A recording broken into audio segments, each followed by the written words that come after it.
نحمده ونصلي على رسوله الكريم أما بعد فأعوذ بالله من الشيطان الرجيم بسم الله الرحمن الرحيم وما خلقت الجن والإنس إلا ليعبدون صدق الله مولانا العظيم وقال رسول الله صلى الله تعالى عليه وسلم أجلس كما يجلس العبد وآكل كما يأكل العبد وقال رسول الله صلى الله عليه وسلم الدين النصيحة وقال رسول الله صلى الله عليه وسلم أن تعبد الله كأنك تراه الإحسان أن تعبد الله كأنك تراه فإن لم تكن تراه فإنه يراك أو كما قال النبي عليه الصلاة والسلام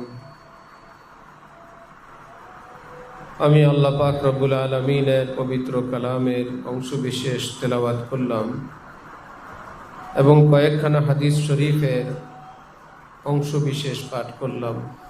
আল্লাহ পাক আমাদের সকলের জীবনের সমস্ত গুনাহ মাফ করে দেন, আমাদেরকে কোরআনে পাক হাদিসে পাকের নূর নসিব ফরমান, সহি এলেম দান করেন, সহি এলেমওয়ালা কামিলিনকে চেনার মোহব্বত করার তৌফিক দান করেন। বরায়ে সরঞ্জামে কারে সওয়াব একে আজ হাজারা শবদ ইন্তেখাব। আল্লাহ পাক এই পৃথিবীতে আউলিয়ায়ে কেরাম অনেক বেশি প্রেরণ করেন না।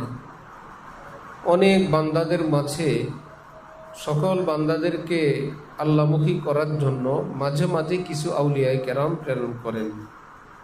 সে আউলিয়ায়ে কেরামের মধ্যে আবার সর্দার থাকেন, তাদের মধ্যে বড় বড় স্তর থাকে।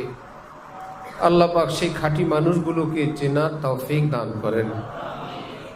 তাদেরকে খোঁজার জন্য, তাদেরকে পাওয়ার জন্য সূরা ফাতিহার মধ্যে আল্লাহ পাক প্রত্যেক রাকাত নামাজের মধ্যে আমাদেরকে আবেদন শিখাইছেন, ইহদিনাস সিরাতাল মুস্তাকিম।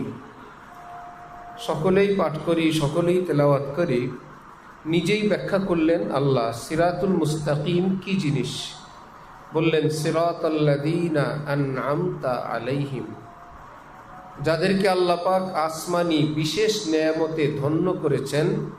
সেটা হয়তো নবুয়ত অথবা বেলায়েত, এর দুইয়ের বাইরে আর কিছু না।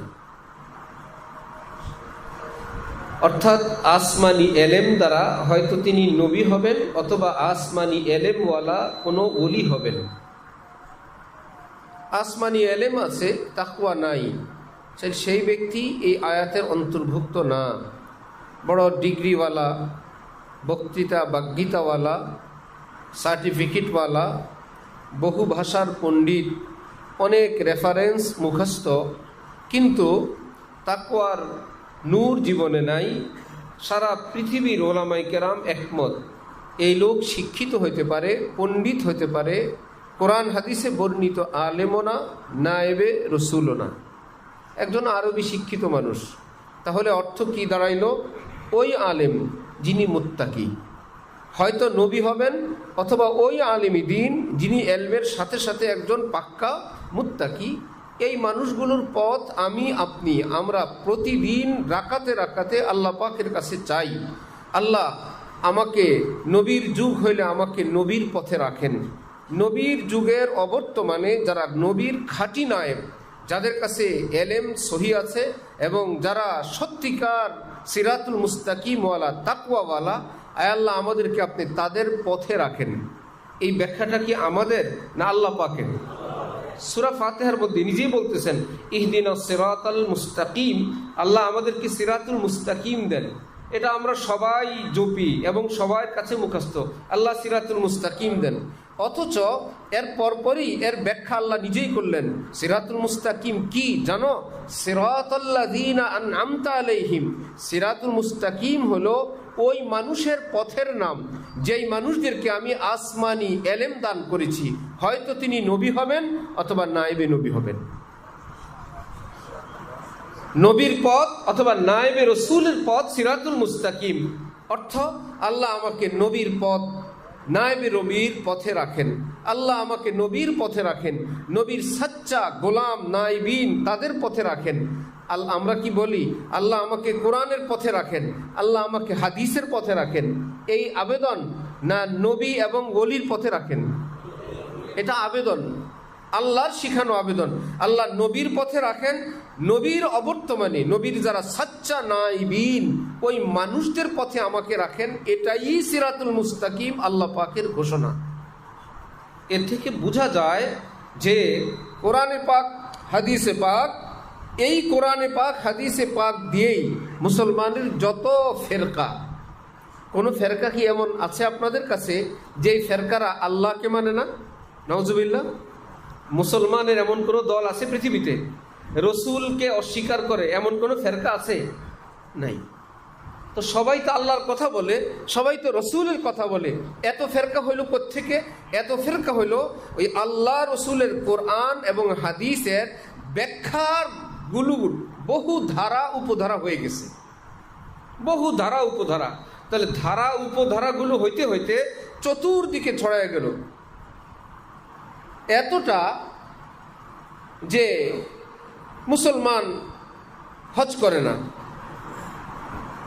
এবং সাথীদেরকে বলে হজ নিষেধ করে। মুসলমান মক্কা শরীফ মদিনা শরীফ যায়, সেখানে জামাতের সঙ্গে নামাজ পড়ে না এবং গর্বের সঙ্গে বলে এদের আকীদা সহি না, আমরা এদের পিছনে নামাজ পড়ি না। এবং মুসলমানকে কাফের মনে করে এবং মুসলমানকে আল্লাহ রসুলের দুশ্মন ইহুদি খ্রিস্টান মনে করে। কি ব্যাপার? হাদিস নিজের জায়গায়, কোরআন নিজের জায়গায়, এই মানুষগুলো আসলো কোত্থেকে? এগুলো আসলো ওই মানুষদের ব্যাখ্যার কারণে, যারা কোরআন হাদিস যথাযথভাবে শিখে নাই, বুঝে নাই। ওই মানুষদের পালায় পড়ার কারণে এই এক গ্রুপ হয়ে গেল, আরেক গ্রুপ হয়ে গেল। রব্বুল আলামিন আমাদেরকে বলেন কোরআন বললে তুমি পথ পাবে না, কোরআনের সহি বহনকারী সহি এলেমওয়ালা সাচ্চা নায়েবে রসুল তাকে যদি পাও তাহলে কোরআনের সঠিক ব্যাখ্যাও পাবে, হাদিসের সঠিক ব্যাখ্যাও পাবে, সিরাতুল মুস্তাকিমও পাবে, জান্নাতুল ফেরদাউসও পাবে। খালি কোরআন দিয়ে হবে না। যার কাছেই যাবেন, যাদের সব মুসলমানের মনে একটু দুর্বলতা, একটু সফট কর্নার থাকে, ভাই এখানে তো কোরআন হাদিসের কথাই বলে, এখানে তো আল্লাহ রসুলের কথাই বলে, ভাই খারাপ কি? ঝামেলাটা এখানেই হয়ে যায়। ভাই আল্লাহ রসুলের কথা বললেই তার কাছে যাওয়া যাবে না, কারণ যত বাতিল ফেরকা আছে সবাই আল্লাহ রসুলের কথা বলে। ইসলামের বিধান কে বলেন আগে তাকে দেখতে হবে, তিনি কে, তাকে আমি দেখব কিভাবে, আমি চিনব কিভাবে তিনি কে? এটা চেনার উপায়, স্বর্ণ যদি সন্দেহজনক কোনো স্বর্ণের মতো জিনিস পাওয়া যায়, একদম গ্লেজ, খুব সুন্দর বক্স, এখন যারা আমরা চিনি না, আমরা কি এটাকে স্বর্ণ বলে চূড়ান্তভাবে সিদ্ধান্ত দিতে পারি? তাহলে যে চিনে তার কাছে নিয়ে যাই। তার কাছে কি আছে? অভিজ্ঞতা সম্পন্ন একটা চোখ আছে, এতে যদি কাজ না হয়, পাথর আছে, অ্যাসিড আছে। তিনি যদি এভাবে কনফার্ম করতে না পারেন, এবার একটু ঘষা দিবেন, একটু অ্যাসিড দিবেন, এইবার তিনি বলে দিলেন যতই গ্লেজি হোক, যতই চিকচিক করুক, এটা কিন্তু স্বর্ণ না। দ্বিতীয় দোকানে নিলেন, একই কথা, তৃতীয় দোকানে নেয়ার পর একই কথা। এরপরে কি আপনাদের মধ্যে কেউ আছেন বলবেন সব চোখ তাদেরই আছে, আমরা কি শিক্ষিত না, আমাদের কি জ্ঞান বুদ্ধি নাই, আমরা কি দেখলে বুঝি না এই জিনিসটা স্বর্ণ কিনা? ওনারা না বললে হবে এটা স্বর্ণ? আছেন? কেন ভাই? যারা চিনেন, জানেন, বুঝেন, যাদের কাছে অ্যাসিড আছে, যাদের কাছে পাথর আছে, তারা চূড়ান্ত পরীক্ষা করে দিছে, সুতরাং এই সিদ্ধান্তটা তিনি দিবেন। আমি হাজার আমার মনে হয় কেমনে ফেলি এত সুন্দর একটা জিনিস, এটা নাকি সিটি গোল্ড, এটা নাকি স্বর্ণ না। আমার তো বুঝে আসে না, আপনি যতই বক্তৃতা দিবেন, যতই পাগড়িওয়ালা হবেন, যতই ডক্টরেট ডিগ্রিওয়ালা হবেন, যতই পাইলট হবেন, ডাক্তার হবেন, ডিসিএসপি সচিব হবেন, হুজুর কেবলা হবেন, আপনার ফতোয়া কাজে লাগবে না। ফতোয়া কাজে লাগবে ওই বেনামাজি স্বর্ণকারের। এই ব্যাপারে সে পারদর্শী, সে বলে দিলে তারটাই চূড়ান্ত। এরকম এক ক্ষেত্র না, বহু ক্ষেত্র, একটা ক্ষেত্র না, বহু ক্ষেত্র। এত সুন্দর জমিন, বাপ দাদা বড় আব্বা থেকে আমরা দেখছি জমিন, ভিটি, গাছগাছালি, কোনোদিন এখানে পুকুর ছিল না, ঘাট ছিল না, একদম শক্ত মাটি। তারপরে একটু সয়েল টেস্ট করেন, সয়েল টেস্টের পর বলে দিল মাটি ভালো না, পাইলিং ছাড়া বিল্ডিং করা যাবে না। আর কি মুশকিল। এখন কেউ কি বলে আমরা কি মূর্খ? আমরা এতদিন থাকছি নাই জমিনের উপরে, টিন শেড বিল্ডিং করলাম, কোনোদিন তো মাটি নড়ে চড়ে নাই। কেউ বলে না। ইঞ্জিনিয়ার সাহেবরা বলছেন এখানে সয়েল টেস্টের রিপোর্ট আসছে, নিচের মাটি দুর্বল, এখানে পাইলিং করতে হবে এত ফিট। এই ব্যাপারে কেউ বিতর্ক করে তাদের সিদ্ধান্তের বাইরে 10 তলা বিল্ডিং এই বাংলাদেশে একটাও দেখাতে পারবেন? তাদের কথা মানে নাই, মানে ইঞ্জিনিয়ার বলে দিল রড এই পরিমাণ লাগবে, সিমেন্ট এই পরিমাণ লাগবে, হ্যাঁ আপনার কথাই চূড়ান্ত। কিন্তু ঝামেলা যেটা হয়, এটা সহি কি না, অমুক দরবার, অমুক হুজুর, অমুকের বয়ান, অমুক ফেতনা, অমুক ইসলামওয়ালা, অমুক ইসলামওয়ালা। ইসলামও আছে, আবার কি আছে, ইসলামও আছে। ইসলাম নাকি এই ইসলাম, এটা শুদ্ধ কিনা বলে তো আল্লাহ রসুলের কথা। তাহলে এই ইসলাম এবং ইসলাম এটাকে পরীক্ষা করার কি এই পৃথিবীতে কোনো জায়গা নাই? আছে কি না?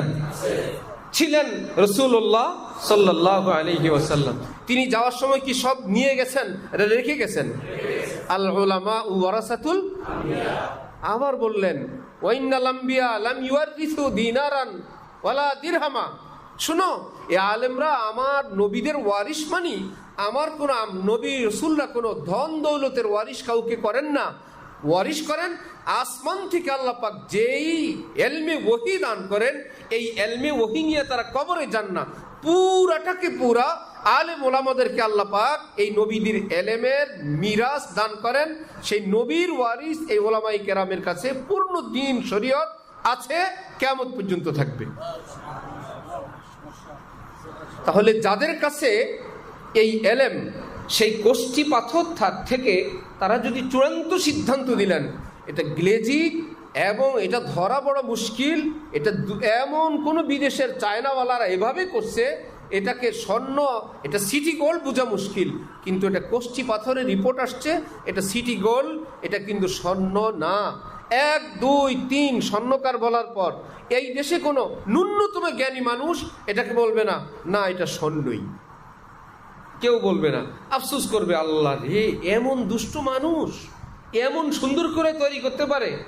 এর মধ্যে আমার ছোট ভাই এরকম একটা নিয়ে আসছে গলার মালা, সিটি গোল্ড বলেই নিয়ে আসছে, এর মধ্যে আবার কোনায় লেখা আছে 18 ক্যারেট। যেই জায়গায় ক্যারেট লেখা থাকে সেখানে কি লেখা আছে?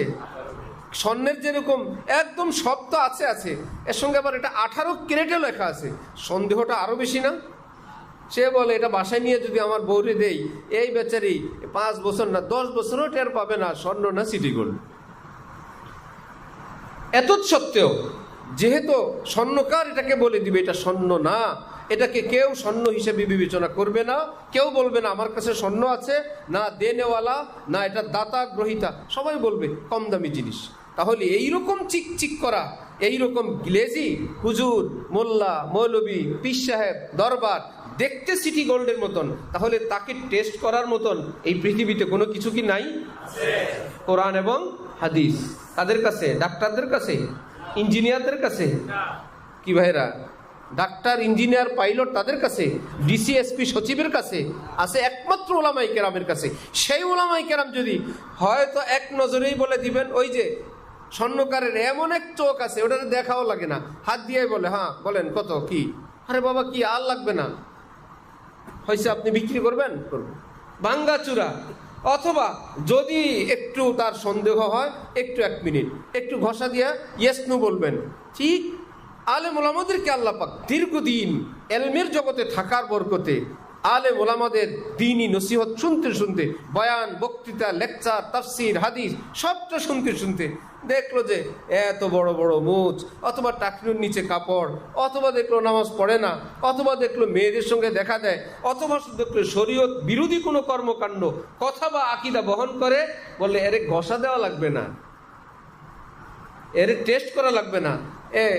আপনারা বলেন, আপনি যদি কাউকে দেখলেন তিনি উজু করলেন কনুর পাশ দিয়ে যে অংশ ধোয়া ফরজ, এই অংশের একটা অংশ তার শুকনা রয়ে গেল, এই ব্যক্তি নামাজে যায়, এই ব্যক্তির উজু হয় নাই, এটা কি আপনি বলতে পারবেন না পারবেন না? নাকি বলবেন ভাই আল্লাহ ছাড়া কেউ জানে না কার উজু হয় কারটা হয় না, দুনিয়ার কেউ বলতে পারবে না, বলনেওয়ালা একমাত্র কে? আল্লাহ। সুতরাং এই সমস্ত বাড়াবাড়ি করবেন না। আল্লাহ রহমান রহিম। ভাই উজু ছাড়াও আল্লাহ নামাজ কবুল করতে পারেন, এইরকম উদারতা দেখানো জায়েজ আছে? ওরা আপনার উজু হয় নাই, আপনার আমার সামনে উজু ভঙ্গের কারণ তার ঘটলো, মাত্র উনি পেশাব করে উঠলেন অথবা তিনি হাওয়া ছাড়লেন, এরপরেও তার উজু আছে কিনা আবার কোরআন শরীফ উল্টান লাগবে?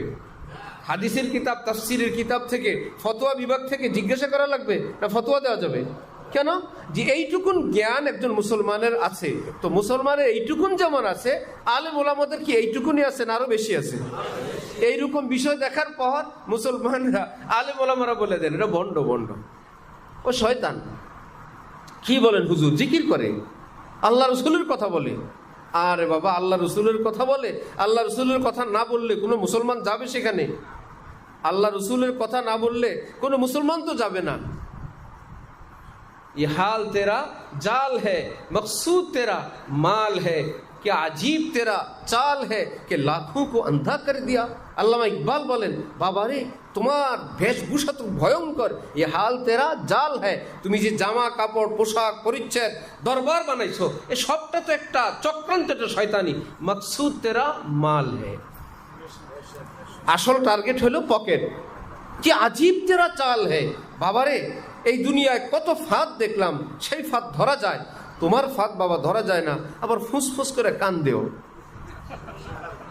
কেমনে ধরবেন? একটা মানুষের প্রতি যখন কারো সন্দেহ হয়, হক না বাতিল, এই লোক যখন একটু কান্দে, কিছু সহজ সরল মানুষ আছে, কারো চোখের পানি দেখলে মনে করে আল্লাহর ওলি, আর সন্দেহ নেই উনি আজকে কাঁদছেন, আজকে মুনাজাতে কাঁদছে, অথবা ওনার বয়ানে আমার দিল গলছে। আমার দিল কেউ গালাইতে পারে না। অমুক জায়গায় যাওয়ার পর ওনার দোয়ায়, মুনাজাতে ইত্যাদিতে আমার মতো শক্ত মানুষের চোখে যেহেতু পানি আসছে, এই দরবারই সঠিক। অথচ আপনি জানেন না, ये हाल तेरा जाल है, मकसूद तेरा माल है, क्या अजीब तेरा चाल है। পুরা বয়ান করছে কানতে কানতে, সামনের লোকজন কানতে কানতে শেষ, পাশের থেকে আমি খেয়াল করলাম এই জালেম এক সেকেন্ডের জন্য কান্দে নাই, পুরোটা অভিনয়, পুরোটাই অভিনয়। প্রত্যেকটা কথার মধ্যে বড় নিঃশ্বাস টান দেয়, ফুস ফুস করে, কান্নার জন্য কথাই বলতে পারতেছে না, আসলে সবটা একটা অভিনয়। আজীব তেরা চাল হ্যায়। এই ধোকা দিতে পারবে অনেককে, কিন্তু এই ধোকা দিতে পারবে যাত্রাবাড়ি হুজুরকে? যে যাত্রাবাড়ি হজরত বসে রয়েছে, ওনার হুঁস হুঁসের কারণে উনি বললেন আল্লাহ কত বড় আলিম এখানে আসছেন, বলবে? ঢালকানগরের হজরতকে, বাইতুল মোকাররমের হজরতকে, মুফতি আবু সাঈদ সাহেবকে, হজরত মুফতি মনসুরুল্লাহ সাহেবকে, কি ব্যাপার? বলে ওনাদের একটা চোখ আছে। এলেম কালাম তো আরো বহুত পরের ব্যাপার। কোরআন, ও যার হাত শুকনা পা শুকনা, কোরআন শরীফ খুলে বলা লাগবে না আপনার উজুর হয় নাই।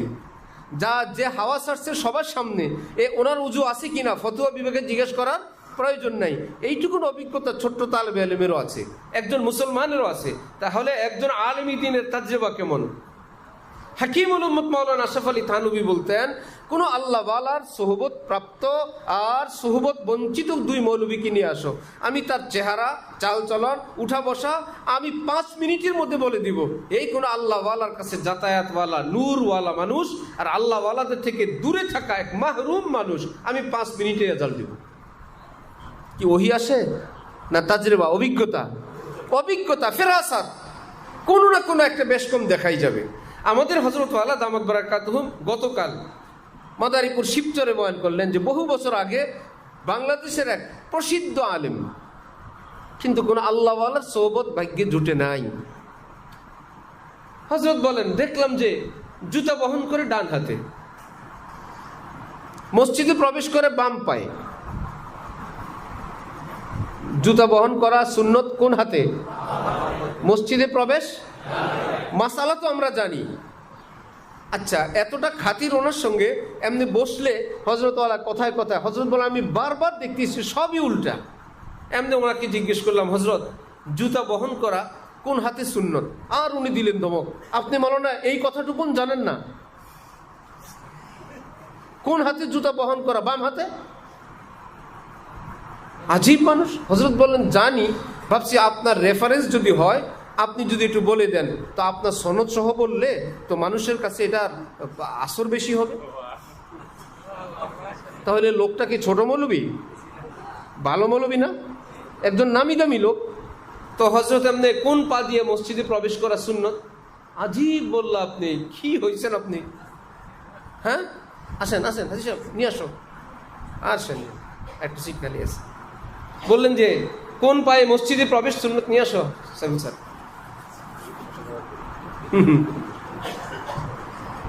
সামনে দেখ, মাশাআল্লাহ, তোমার কাছে রাখ। তো বলতেছেন, আশ্চর্য মাওলানা, ডান পায়ে মসজিদে প্রবেশের সুন্নত, আপনি এই কথাও জানেন না? না জানি হুজুর, ভাবলাম আপনি যদি একটু মুখ দিয়ে বলে দেন। এইটুকুন বলা শেষ। হযরত বলেন, এরপরে আবার দীর্ঘ সময় ওনার সঙ্গে থাকা হয়েছে। একটু পরে যখন আবার রওনা হয়েছে, আবার ডান হাতে জুতা, আবার বাম পা দিয়ে মসজিদ। কথা বুঝতেছেন? এলেম এক জিনিস, আর ওই এলেম মোতাবেক আমল করা এটা আরেকটা জিনিস। এই দুই জিনিস না। যেমন বলছিলাম গত মাসিক ইজতেমায়, দুধ থাকলে কেউ বলতে পারবে না আমার কাছে ছানাও আছে, ঘিও আছে, পনিরও আছে, দইও আছে, রসমলাইও আছে, মাঠাও আছে। কি ব্যাপার ভাই, সব বানাই কি দিয়ে? দুধ দিয়ে। মেন জিনিসই তো আছে না গো, এত সহজ না, কারিগর লাগবে। কি লাগবে? এই দুধ দিয়েই বানাবেন, কিন্তু কারিগর না থাকলে, ভাগ্যে থাকলে দুধ খাবেন, অথবা দুধও পচা যেতে পারে। দুধও কপালে নেই। কারিগর যদি না হয়, কারিগর যদি হয়, এই দুধ দিয়ে তিনি অনেক কিছু বানাবেন। তো হযরত থানবী বলেন, মৌলবী নিয়ে আসো। হয়তো দেখবা মুষ কতগুলো বড় বড়, অথবা দেখবা নখ বড় বড়, অথবা দেখবা বাম হাতে নেয়, উঠায় খায়, এত অভাবই নেই। বাম হাতে চামচ দিয়ে নিজে নেয়, অন্যকে দেয়, একজনকে সাধে, অভাব নাই। বিশাল বড় একটা জুব্বা কেউ হাদিয়া দিল, যেমনি দিল ওই মাপেরই, নিচের দিকে যদ্দূর যায়। মনে করে এটা মক্কা শরীফ থেকে আনছে, এটার গায়ে হাত দেওয়া যাবে না। এক মুফতি সাহেবের কাছে জিজ্ঞাসা করছে, হুজুর মেহেন্দি পায়ে লাগানো জায়েজ আছে কিনা? কেন? বলে নবীজি দাড়িতে মেহেন্দি লাগাইছেন। তো মুফতি সাহেব ছিল আরো কড়া, বলে আরে ভাই, তেলও তো নবীজি লাগাইছেন, তেল তো সারা শরীরে লাগাও। নবীজি মেহেন্দি ব্যবহার করছেন, এই মেহেন্দি পায়ে লাগানো যাবে না, তো নবীজি তো তেলও ব্যবহার করছেন, তোমরা তো তেল সারা শরীরে লাগাও, এটা কেমনে জায়েজ হবে? এটা কি সেই তেল? তাহলে কোনো এইরকম কোনো মোল্লা মৌলবী যে ভাই পাইছে তো পাইছে, শরীয়তের পাকের কোনো মাপ ঝোপ নেই। অর্থাৎ এটাকে বলে তৌফিকে তাআত, বন্দিগির তৌফিক হয়ে যাওয়া, সময় মতো জায়গা মতো। এটা একমাত্র নসিব হয় আল্লাহ পাক যাদেরকে কোনো আল্লাহওয়ালার মোহব্বত দান করেন, আল্লাহওয়ালার সোহবত দান করেন, ফয়েজ দান করেন। সেই লোক যদি গায়রে আলেম হয়, হাকিম মুহাম্মদ থানবী বলেন, একজন মৌলবী কোনো আল্লাহওয়ালার সোহবত প্রাপ্ত না, আরেকজন সাধারণ মানুষ কোন আল্লাহওয়ালার সোহবত প্রাপ্ত, দুইজনের আমলের মধ্যে আকাশ পাতাল পার্থক্য দেখবা। মৌলভী সাহেব অনেক পড়ুয়া শিক্ষিত, আরেকজন অত বড় শিক্ষিত না, সাধারণ মানুষ, জেনারেল শিক্ষিত, ব্যবসায়ী, শ্রমিক, কিন্তু কোন আল্লাহওয়ালার দেওয়ানা এবং আল্লাহওয়ালার নসিহতের উপর আমল করে। এই লোকটাকে দেখবা মাশাআল্লাহ, আল্লাহ কি সুন্দর চাল চলন, উঠা বসা, ঘর বাইর, প্রতিবেশী, স্ত্রী, সন্তান নিয়ে এক সুন্দর এক নুরানি জীবন দেখলে বোঝা যায় একজন মুসলমানের জীবন, একজন মুসলমানের জীবন। আর আরেক মৌলবীর ব্যাপারে আমাদের সাথী সঙ্গীরা বলে, আমি ওনাকে কয়েকবার দেখছি, বিভিন্ন বৈঠকে বসছি, আমি মনে করছি উনি ব্যবসায়ী, উনি যে আলেম আমি এটা বুঝতেই পারি না। না কথায় বোঝা যায়, না আচরণে বোঝা যায়, না উঠা বসায় বোঝা যায়, না ভাষায় বোঝা যায়। কি ব্যাপার? একদম সাধারণ মানুষের মতন। ওনাকেই আবার যখন সবকি দিয়ে দিবেন, দর্শে দিয়ে দিবেন, একদম ইবনে কাসির, ফাথুল বারি, উমদাতুল কারি, মোল্লা আলী কারি, আল্লাহ রে, রেফারেন্স আর রেফারেন্স। এই যে দুইটা, শেখুল ইসলাম আল্লামা তাকি উসমানী সাহেব দামাত বারাকাতুহুম বলেন, হাদিসি জিব্রিলের মধ্যে প্রসিদ্ধ হাদিস, বুখারী শরীফ সহ সিয়াসিত্তা এবং হাদিসের প্রায় সব কিতাবে কি জিবরিল আমিন বললেন মাল ঈমান, তারপরে নিজেই বললেন ঈমান কি, কিছু আকীদার ব্যাপারে, আনতুমিনা বিল্লাহি ওয়া মালাইকাতিহি ওয়া রাসূলিহি ওয়া কুতুবিহি ইত্যাদি ইত্যাদি। আবার মাল ইসলাম, ইসলাম কি, আনতাশহাদু আল্লা ইলাহা ইল্লাল্লাহ ওয়া ইকামিস সালাহ ওয়া ইতাইজ যাকাত।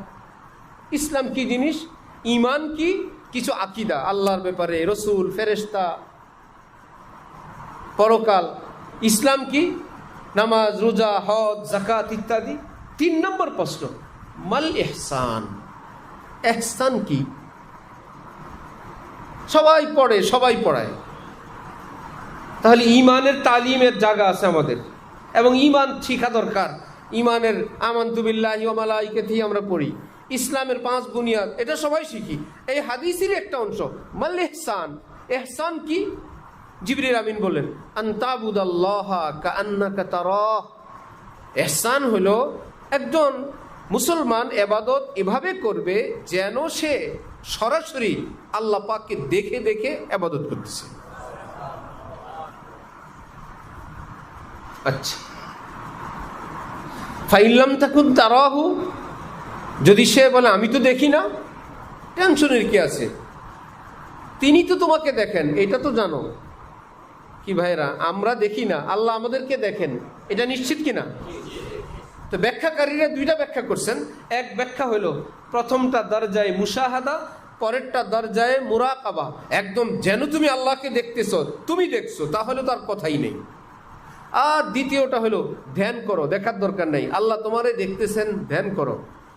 কিন্তু মুহাক্কিকিনরা বলেন না, এখানে এত 2 দরজা মর্জা নাই, ঘটনা একটাই। কি?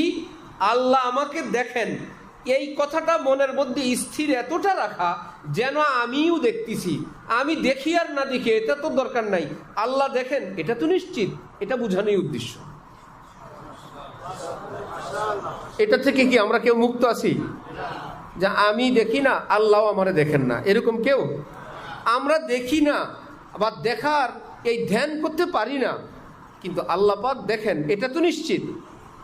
এইবার হযরত তাকি উসমানী সাহেব দামাত বারাকাতুহুম বলেন, এইটা অর্জন করবা কোথায়?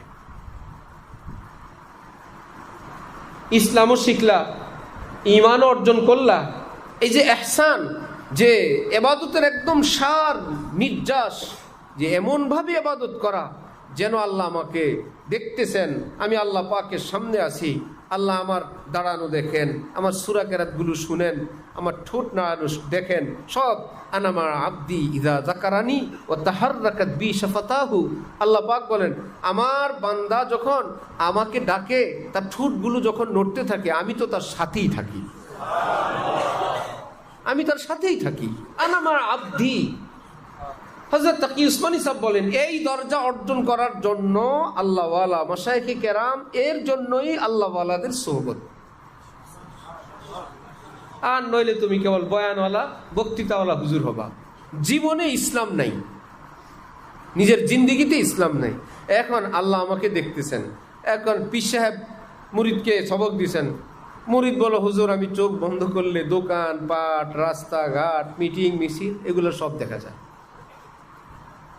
আল্লাহর মুরাকাবা দিছে সবক, সেই বেচারা চোখ বন্ধ করলেই কিচ্ছু আসে না, সব এলোমেলো কিছু আসে।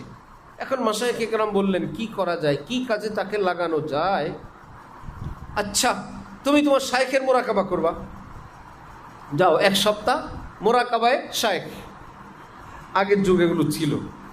চোখ বন্ধ করবা, এই তো আমার সামনে আমার শায়েখকে দেখা যায়, এই তো বয়ান করেন যখন হজরত, এই যে এই জামাটা পরেন, এইরকম আমার হজরতের চেহারা।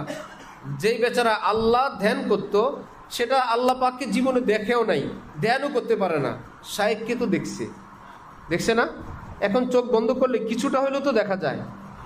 আচ্ছা, এখন কেউ না বুঝার কারণে বলল এগুলো শিরিক। এগুলো কি? কোথায় রইল আল্লাহর ধ্যান করা? এখন ধ্যানে লাগাই দিল শায়েখ নিজের ধ্যান, আস্ত শিরিক। হাকিমুল উম্মত হযরত থানবী লিখছেন, থামেন একটু পরে ফতোয়া দেন, এটা তার চিকিৎসা চলছে, এটা কোনো আমল না। এটা কি চলছে? চিকিৎসা চলছে। কি চিকিৎসা বলবো একটু পরে। হযরত তাকি উসমানী সাহেব বলেন, এক লোক আইসা আমার কাছে বলল যে এই যে বিভিন্ন মোরাকাবা, ধ্যান ইত্যাদি ইত্যাদি, এগুলো তো কোরআন হাদিসের কোথায় আছে? হযরত বলেন, আমি তাকে জিজ্ঞেস করলাম, ঠান্ডা এবং সর্দি হলে যে ট্যাবলেট খাও, ওটা কোন হাদিসে আছে? নাপা খাওয়া আছে কোথাও? তো সেটা খাও কেন? ভাই চিকিৎসার জন্য খাই। এক কথায় সব শেষ। চিকিৎসার জন্য ডাক্তার যা লিখে দেয় খায়। এবার যত নতুন ওষুধ আবিষ্কার হবে, না আল্লাহ রসুলের যুগে ছিল, না সাহাবীদের যুগে, না তাবিঈর যুগে, সেই হিসেবে তো বেদাত হওয়া দরকার। এই সমস্ত ট্যাবলেটগুলো একটাও কি নবী রসুলের যুগে ছিল? সেই হিসেবে সব ট্যাবলেট বেদাত না? কিন্তু কেউ কি বেদাত বলে? কেন বলে না? এগুলো কি ইসলাম মনে করে কেউ খায় না। কিসের জন্য খায়? চিকিৎসার জন্য। তাহলে ওই মোরাকাবায় শায়েখ, আরেক শায়েখ তো দিচ্ছেন মহিষের মোরাকাবা করতে। শায়েখের মোরাকাবা করে যদি শিরিক হয়, যদি বলে মহিষের মোরাকাবা করো, বললে এটা তো শিরিক থেকেও আরো বেশি খারাপ হয়ে গেছে। আবার আরেক শায়েখ দিচ্ছেন, ভাই কাবা শরীফের মোরাকাবা করো, রওজা শরীফের মোরাকাবা করো, তোমার মার মোরাকাবা করো, তোমার আব্বার মোরাকাবা করো, যাও। কি ব্যাপার? এগুলো কি সব? এগুলো বললাম না চিকিৎসা। কি চিকিৎসা শুনেন? আল্লাহর ধ্যান করার অর্থ হইল মা সিওয়াল্লাহ, আল্লাহ ব্যতীত সব কিছুর থেকে আলাদা হইয়া শুধু আল্লাহকে নিয়ে থাকা। এটা হইল মূল টার্গেট। সব কিছুর থেকে পৃথক হয়ে আল্লাহকে নিয়ে থাকা, এটা হইল মূল কথা। এর হাদিসে আছে, আল্লাহর ধ্যান করো। এখন এই বেচারা ধ্যানের করতে গেলে চোখ বন্ধ করলে দুনিয়ার কথা, কুকথা, আজেবাজে কথা আসে। আপাতত তাকে ওইটা না দিয়ে বলল, তুমি একটা কাজ করো, তুমি তোমার শাইখের ধ্যান করো। এইবার শাইখের ধ্যান করলে এই তো আমার হযরত, এই তো আমার হযরত। তো এতদিন আল্লাহর ধ্যানে চোখ বন্ধ করলে মনটা চতুর্দিকে যাইতো, এখন শাইখের কথা বলাতে মন চতুর্দিকে যায় না। কারণ ধ্যান করার জন্য একটা বস্তু, একটা চেহারা তার সামনে আছে। এই উসিলায় তার ফায়দা কি হয়েছে? পৃথিবীর সব কিছুর থেকে ভিন্ন হয়ে একটা জিনিস ভাবার একটা যোগ্যতা হয়েছে। 10-12টা জিনিস থেকে একটা জিনিস কল্পনা করার একটা যোগ্যতা হইল না? আগে একবার দোকান, একবার বউ, একবার বাচ্চা, একবার রাজনীতি, অনেক কিছু। এখন একটা নিয়ম, এই একটার জন্য এবার মহিষ হোক, কাবা হোক, রওজা হোক, মা হোক, বাপ হোক, উদ্দেশ্য একটাও না। এগুলো সব এলাজ। উদ্দেশ্য হলো 10-12-15টা থেকে আলোপ করে একটা জিনিসের ধ্যানে অভ্যস্ত করা। যখন অভ্যাস হয়ে গেল, এইবার বলো বিসমিল্লাহ, এইবার শুরু করো, আল্লাহ পাক আমাকে দেখতেছেন। তো কিছু সময় যেহেতু এতদিন পর্যন্ত অনেক কিছু থেকে আলোক থেকে একটা অভ্যাস হয়েছে, এবার ওই জায়গাটা এখন বললো এইবার আসো, উদ্দেশ্যে আসো, এইবার ইবাদতে আসো, এইবার হাদিসে আসো। রাকিবিল্লাহ তাজিদহু তুজাহাকা, আল্লাহ ধ্যান করো, আল্লাহকে তুমি সামনেই পাবা, আল্লাহ পাককে তুমি তোমার সাথেই পাবা। এটা তো হাদিস, এত সবাই জানে। কিন্তু বেচারা ওই পর্যন্ত যাওয়ার আগে তাকে ডান বামের চিকিৎসা এখন না জানার কারণে দুই গ্রুপ। এক গ্রুপ আগের যুগের কিতাবাদিতে এগুলো থাকার কারণে বলে গেলাম ঢালকানগর খানকায় অমুক জায়গার দরবারে, কই আগের যুগের পীর মাশায়েখদের কিতাবে যে সমস্ত সবকের কথা আছে, কোনো সবক টবক নাই। ওই সবকগুলো কি ইসলাম না চিকিৎসা? ওটা পাবেন কি জন্য? পাওয়ার দরকার কি? ওটা কি ইসলাম মনে করলে তো বেদাত হবে। ওটা কি ইসলামের অংশ মনে করলে কি হবে? বেদাত হবে। চিকিৎসা যেই রুগী যেমন ছিল, নবীজির কাছে এক সাহাবী এসে বললেন, উত্তম আমল কি? মা বাবার খেদমত করা। আরেকজনে, উত্তম আমল কি? আল্লাহ রাস্তায় জিহাদ করা। উত্তম আমল কি? আল্লাহ রাস্তায় খরচ করা। উত্তম আমল কি? আউয়াল ওয়াক্তে নামাজ পড়া। মুহাদ্দিসিনরা পড়ছি বিপদে। একই প্রশ্ন, এত উত্তর কেন? পরে জানা গেল যেই রোগী যেমন ঔষধও তেমন। একটা নামাজে গাফেল, এই বেচারা এসে কি বলে উত্তম আমল কি, এখন বলে সময় মতো নামাজ পড়া। আরেকজন মা বাবার ব্যাপারে একটু গাফেল, উত্তম আমল কি, মা বাবার খেদমত করা। আরেকটা সব করে জেহাদের ভয় পায়, এই বেটা জিজ্ঞেস করছে উত্তম আমল কি, আল্লাহ রাস্তায় জেহাদ করা। আরেকটা সব আমল ঠিক আছে, আমাদের হযরত বলেন নামাজ, ইবাদত, বন্দেগী, মুজাহাদা, পীর, মুরিদ, পাগড়ি, তসবিহ, ইরশাদ, আওয়াবিন সব ঠিক আছে। মসজিদে আসার সময় টাকা পয়সা যা আছে সিন্ধুক রাইখা তালা মেরা খালি পকেটে মসজিদে আসে। যদি হুজুর আবার কোনো টাকা পয়সা চাইলো, কোন হুজুর বয়ান করে আবার দিল নরম করে ফেলা ঠিক তো নেই, হেফাজত করে আসে। এই বেচারা জিজ্ঞেস করছে হুজুর উত্তম আমল কি, তো হুজুর কি বলবেন, ইরশাদ পড়া না আল্লাহ রাস্তায় খরচ করা? আল্লাহ রাস্তায়। তো সোয়ালকারী, প্রশ্নকারী যে যেমন তার জন্য সেরকম উত্তর এক। অথবা প্রেক্ষাপট, সময়টা কি, এই সময় কি উত্তম, কোনটা উত্তম? ভাই এহরাম অবস্থায় কি করা উত্তম বেশি? ওলামায়ে কেরাম বলে এহরাম অবস্থায় লাব্বাইক আল্লাহুম্মা লাব্বাইক, এর উপরে কোনো আমল নেই।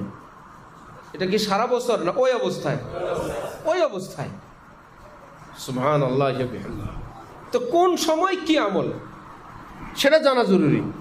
এখন ঈদের দিনে একজনে কবরের চিন্তায় গালবার করে বসে আছে, কি ব্যাপার কি ব্যাপার কি, আজকেও তো মৃত্যু আসতে পারে। আজকে আপনারা বলছি মৃত্যুর কথা বলতে, আজকে তো ঈদের দিন। ঈদের দিনে মৃত্যুর ওয়াজ, কবরের ওয়াজ, হাসন নসরের ওয়াজ, জাহান্নামের ওয়াজ, এত সুন্নত না?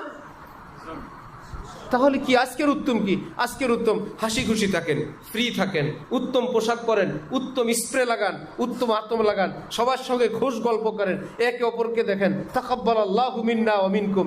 কি ব্যাপার হাসন নসন নাই? একটু পরে করেন। খাবার খেতে বসছেন, হঠাৎ একজনের লোকমা দিয়া ফেলা দিছে, কি ব্যাপার? হুজুর কবরের চিন্তায়। এই কথা বলাই সুন্নতের খেলাফ। এই কথা ওই সময় বলাই কি ব্যাপার, কবরের ওয়াজ করতে পারবো না? না, এই সময় পারবেন না, ইসলামী নিষেধ। নবীজি বলছেন আমার উম্মত 2 লোকমা খাবে, কবরের ভয় লাগালে তো আমার উম্মত একটু মজা করে খাইতে পারবে না, পরে করেও আগে খাক, একটু মন ভরে খাক, পরে ওয়াজ করো। বুঝা গেল কবরের ওয়াজেরও টাইম আছে, লাব্বাইকেরও টাইম আছে, তারাবিরও টাইম আছে, আছে কি না? এই জন্য এক এক জায়গায় এক এক আমল উত্তম। কোন জায়গায় কোন আমল উত্তম এটা বলবেন হয়তো আলেম, অথবা নবী বলবেন, অথবা নবীর কোন সচ্চা নায়েব যারা উলামায়ে কেরাম তারা বলবেন। আল্লাহ আমাদেরকে দ্বীনের সহি বুঝ নসিব ফরমান। তো হযরত আল্লাহ বললেন যে ভাই, যে আলেমকে এরকম দেখলাম বাম হাতে জুতা নেয়, ডান হাতে জুতা নেয়, বাম পায়ে মসজিদে প্রবেশ করে, মাসআলা জিজ্ঞাসা করলাম আবার। এবার হযরত তাকি উসমানী সাহেব নিজের গল্প নিজেই করেন। খবর শুনছ? খবর হইল আমাদের বাসায় আসছেন আমার শায়েখ হযরত ডাক্তার আব্দুল হাই সাহেব রহমতুল্লাহি আলাইহি, ওনার শায়েখ হাকিমুল উম্মতের খলিফা। বলেন ওনাকে কি হাদিয়া দিব? আমার আব্বার পীর ভাই হযরত থানবীর এত বড় খলিফা, আমারও শায়েখ, আমার ভাইয়েরও শায়েখ। আব্বার ব্যবহৃত একটা দামি আতরের বোতল ছিল, ভাবলাম এটা দিয়ে দিই, হাদিয়া দিয়ে দিলাম। ডাক্তার আব্দুল হাই সাহেব আলেম না, ছিলেন অ্যাডভোকেট। হযরত থানবী বললেন পেশাটা বেশি সুবিধাজনক না। মাই লর্ড বলে যে যা মিথ্যা কথা শুরু করে না, জানে বানানো মিথ্যা কথা। কারণ চোরা এসে বলছে ভাই আমি কিন্তু সত্যি চুরি করছি, আমারে বাঁচান। ওরে মিথ্যা কথা রে। সে তাহাজ্জুদ গুজার, সে আল্লাহওয়ালা, সে সমাজসেবক, অসম্ভব সে চুরি করতে পারে স্যার, অথচ নিয়মিত চুরি করে।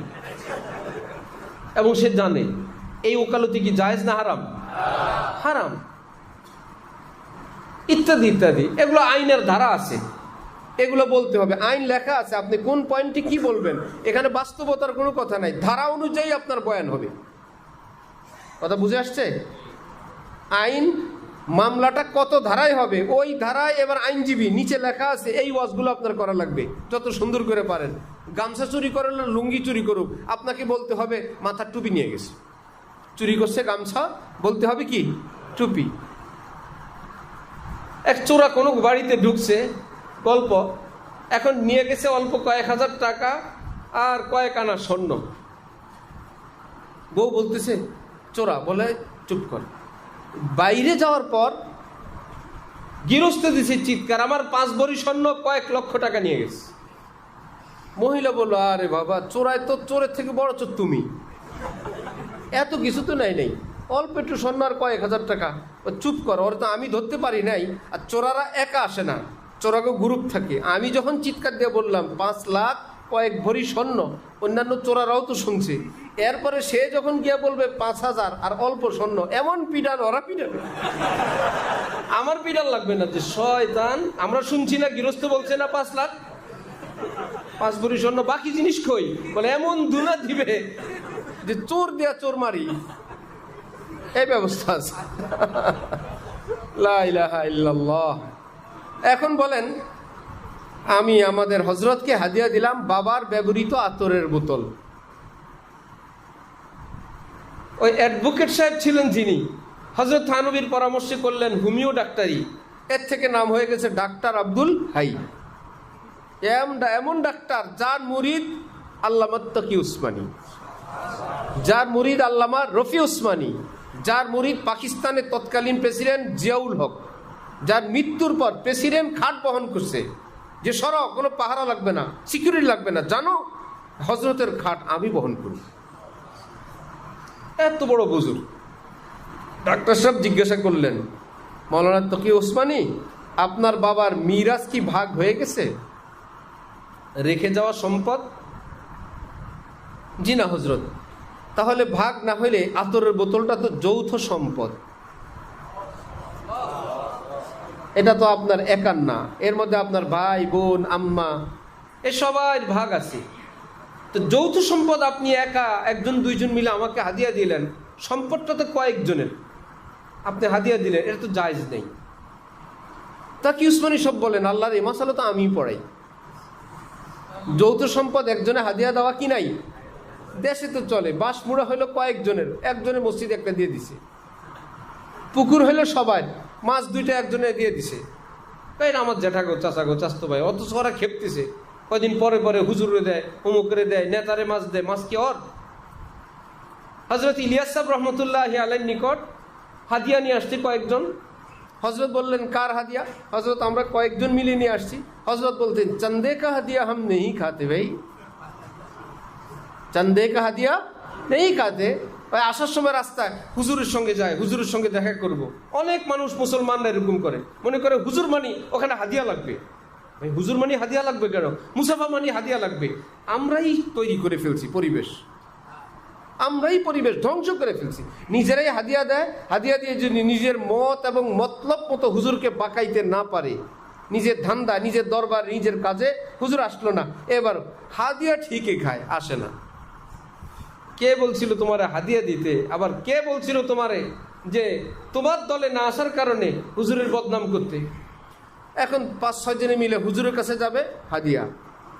ভাই কিছু তো দেওয়া লাগবে, আপনি কিছু দেন, আপনি কিছু দেন। নেন ভাই, আমার তো টাকা, আমি তো এই নিয়তে আনি নাই। আচ্ছা আমি 20 টাকা। আরে ভাই 20-10 দিয়ে কি হবে? একটা কাঁঠাল নেই, কয়েক কেজি আম নেই। আচ্ছা আমি 500 টাকা। আচ্ছা সব দেন ভাই, দেন কিছু। এই হাদিয়াগুলো কি খুশির হাদিয়া? চাপাচাপি না? একজনে দেন, আরে ভাই সবাই মিলে দেন কিছু। ভাই আমার তো নাই। আচ্ছা 10 টাকা নেন, ঠিক আছে। এখন দরবারে গিয়ে কি হইল? সবাই মুস্কি মুস্কি হাসে আর হাদিয়া দিয়ে বলে, হুজুর আমরা নিয়ে আসছি। যে 500 টাকা দিছিল সে জলে আর বলে, গাল বেটকে বেটকে বলো আমরা নিয়ে আসছি। তুমি যে 20 টাকা দিছো সেটা বলো, ওইটাও বলো। তুমি 50 দিছো সেটাও তো বলো।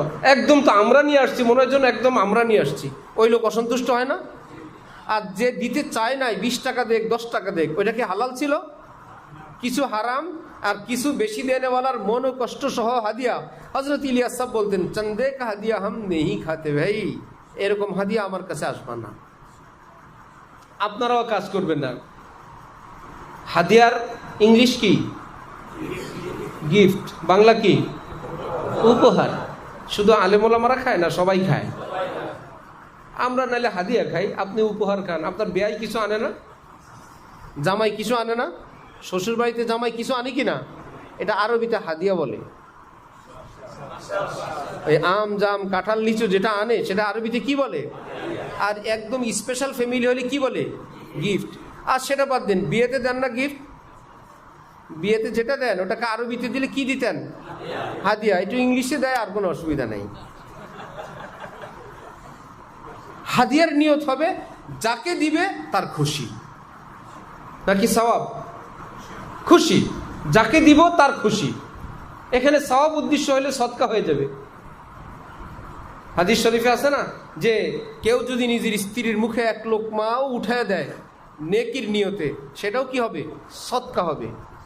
এখন মুহাদ্দিসিনা বলে নিজের বউ যদি শুনে আমারে সদকা খাওয়ায়,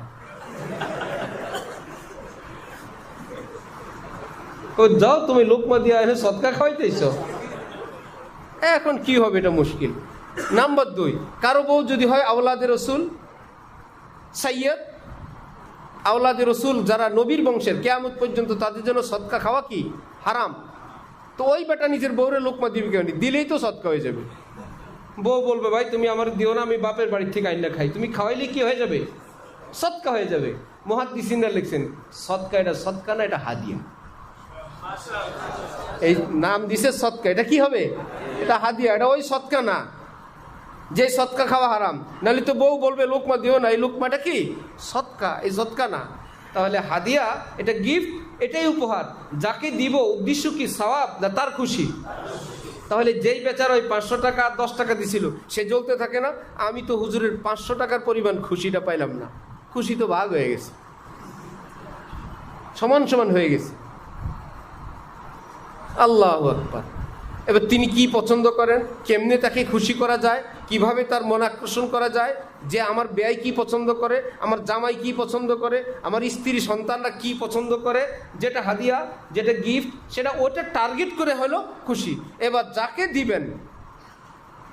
দিবেন তার একটা আদব, সেটা হলো তিনি গালবার করে নেবেন, এমন একটা ভাব, এগুলোর প্রতি আমি কোনো লালায়িত না।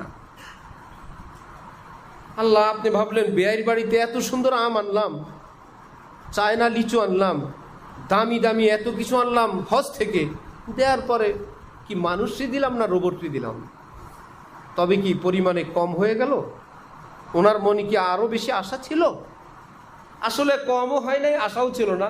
উনি গাল ফাঁক করে হাসে না এই ভয়ে, আমি যদি হাসি খুশি হই তাহলে তো যিনি আনলেন তিনি মনে করবেন আমি অপেক্ষায় ছিলাম। এই জন্য ওই ভয়ে উনি হাসে না। শুনছেন খবর? ধরেও না, হাসেও না, ভিতরে ভিতরে খুশি, কিন্তু যিনি নিলেন তিনি বড় টেনশনে। তবে কি পরিমাণে কম? আরেক জ্বালা। আবার আরেক গ্রুপ মেহমান আছেন হাদিয়া নিয়ে রোমের এক পাশে, আপনার বেয়ার বাড়ি বোনের বাড়ি যাই ঢুকলেন, হুজুরের বাড়ি, রোমের মধ্যে প্রবেশ করে চলে গেলেন। এখন ওই বেচারা টেনশন, এটা কি ওনার নিজের জিনিস রেখে গেলেন না হাদিয়া রেখে গেল? সে ভালো, এটা দেয় কেমনে? হাতে হাদিয়া দেওয়া যায়? আমি তাকে দেওয়ার উদ্দেশ্য তার রোমেই তো রেখে আসছি না। আপনি তো সওয়াবের উদ্দেশ্যে নেন না, আপনি যাকে দিবেন তারটা তার হাতে বুঝিয়ে দেন। এটা যিনি দিবেন তার আদব। আবার যিনি গ্রহণ করবেন আপনি ভয় পায়েন না, আপনার খুশির জন্যই তিনি হাদিয়াটা আনছেন, আপনি খুশি হয়ে তাকে দেখাবেন, এটা সুন্নত। হাদিয়া দেনেওয়ালা কি নিজের খুশি দেখানো কি সুন্নত? আল্লাহ, বেয়াই আপনি এত কিছু নিয়ে আসছেন, জামাই এত কিছু নিয়ে আসলেন, হুজুর ভাই আপনি বন্ধু এত সুন্দর জিনিস নিয়ে আসলাম, আমি তো এটা অনেক পছন্দ করি, আলহামদুলিল্লাহ মাশাআল্লাহ। এইবার যিনি আনলেন তিনি কি মনে করবেন? আলহামদুলিল্লাহ, আমার কষ্টটা সার্থক। বলবেন কি না? না দিতে জানি না আমরা নিতে জানি। কারণ একটাই, শরীয়ত থেকে সুন্নত থেকে আমরা দূরে। কোনো ফ্যামিলি আছে হাদিয়া নিলে আপনার হাদিয়া এখানে রাখবে ততক্ষণ পর্যন্ত যতক্ষণ তার ঘরের প্রস্তুত সব মেহমানদারিগুলো দিবে, আর আপনাকে একটা থ্রেট দিবে, তোমারগুলো ছাড়াও আমাদের আছে। তুমি যে মিষ্টি নিয়ে আসছো সেগুলো তো দেখলে ধরিও নাই, এই যে আমরা মিষ্টি দিলাম। লিচু আনছো, আমরা লিচু দিলাম। ভিতরে নিয়ে গেলে যদি দেই, তুমি তো মনে করবা তোমার লিচু, তোমার মিষ্টি দিছি। এই কারণে সেগুলো ভিতরে নেওয়ার আগে মেহমানদারি পেশ করে, তারপরে ভিতরে নিয়ে একটা থ্রেড দেয়। এত থ্রেড দেওয়া দরকার নেই, সেটাকে সাদরে বরণ করা ইসলামের শিক্ষা। হাদিয়া সাদরে বরণ করা ইসলামের কি? শাহ আব্দুল কাদের রহমতুল্লাহ আলী দেহলভী, শাহ ওলিউল্লাহ মুহাদ্দিস দেহলভীর সাহেবজাদা একজনের মাটির ঢিলা একটা হাদিয়া দিয়েছেন, একটা ঢিলা ওয়াশরুমে ব্যবহার করার জন্য। উনি এটাকে ফেরত দিয়ে দিয়েছেন। হাকিমুল উম্মত হযরত থানবী লিখছেন, হাদিয়া আসা একদম বন্ধ হয়ে গেছে, কেউ কোনো হাদিয়া দেয় না। হাদিয়া কা আনা মকবুলিয়ত কে আলামত হ্যায়। কেউ কাউকে হাদিয়া দেয় ভালোবাসলেই তো মানুষের অন্তরে কারো ভালোবাসা, এটা আল্লাহর দান। শাহ আব্দুল কাদের ভাবলো আল্লাহ পাক পাঠাইতেন, এখন কিছু পাঠান না। এইবার এলহাম হয়েছে অন্তরে, ওই যে মাটির ঢিলা ফেরত দিলা, সামান্য তুচ্ছ, আমার রহমত বন্ধ হয়ে গেছে, এখন কি মুশকিল? আবার এলহাম, হ্যাঁ এক শর্তে আমি আবার তোমার জন্য রহমতের দরজা খুলবো, তুমি যদি ওই মাটির ঢিলা তার কাছে চায়া নিতে পারো। কি মুশকিলে পড়ছেন হযরত শাহ আব্দুল কাদের দেহলভীর মতো মানুষ। ওই বেচারাকে ডাকায় বললেন, তুমি একটা মাটির ঢিলা আমাকে হাদিয়া দিছিলা, দেও।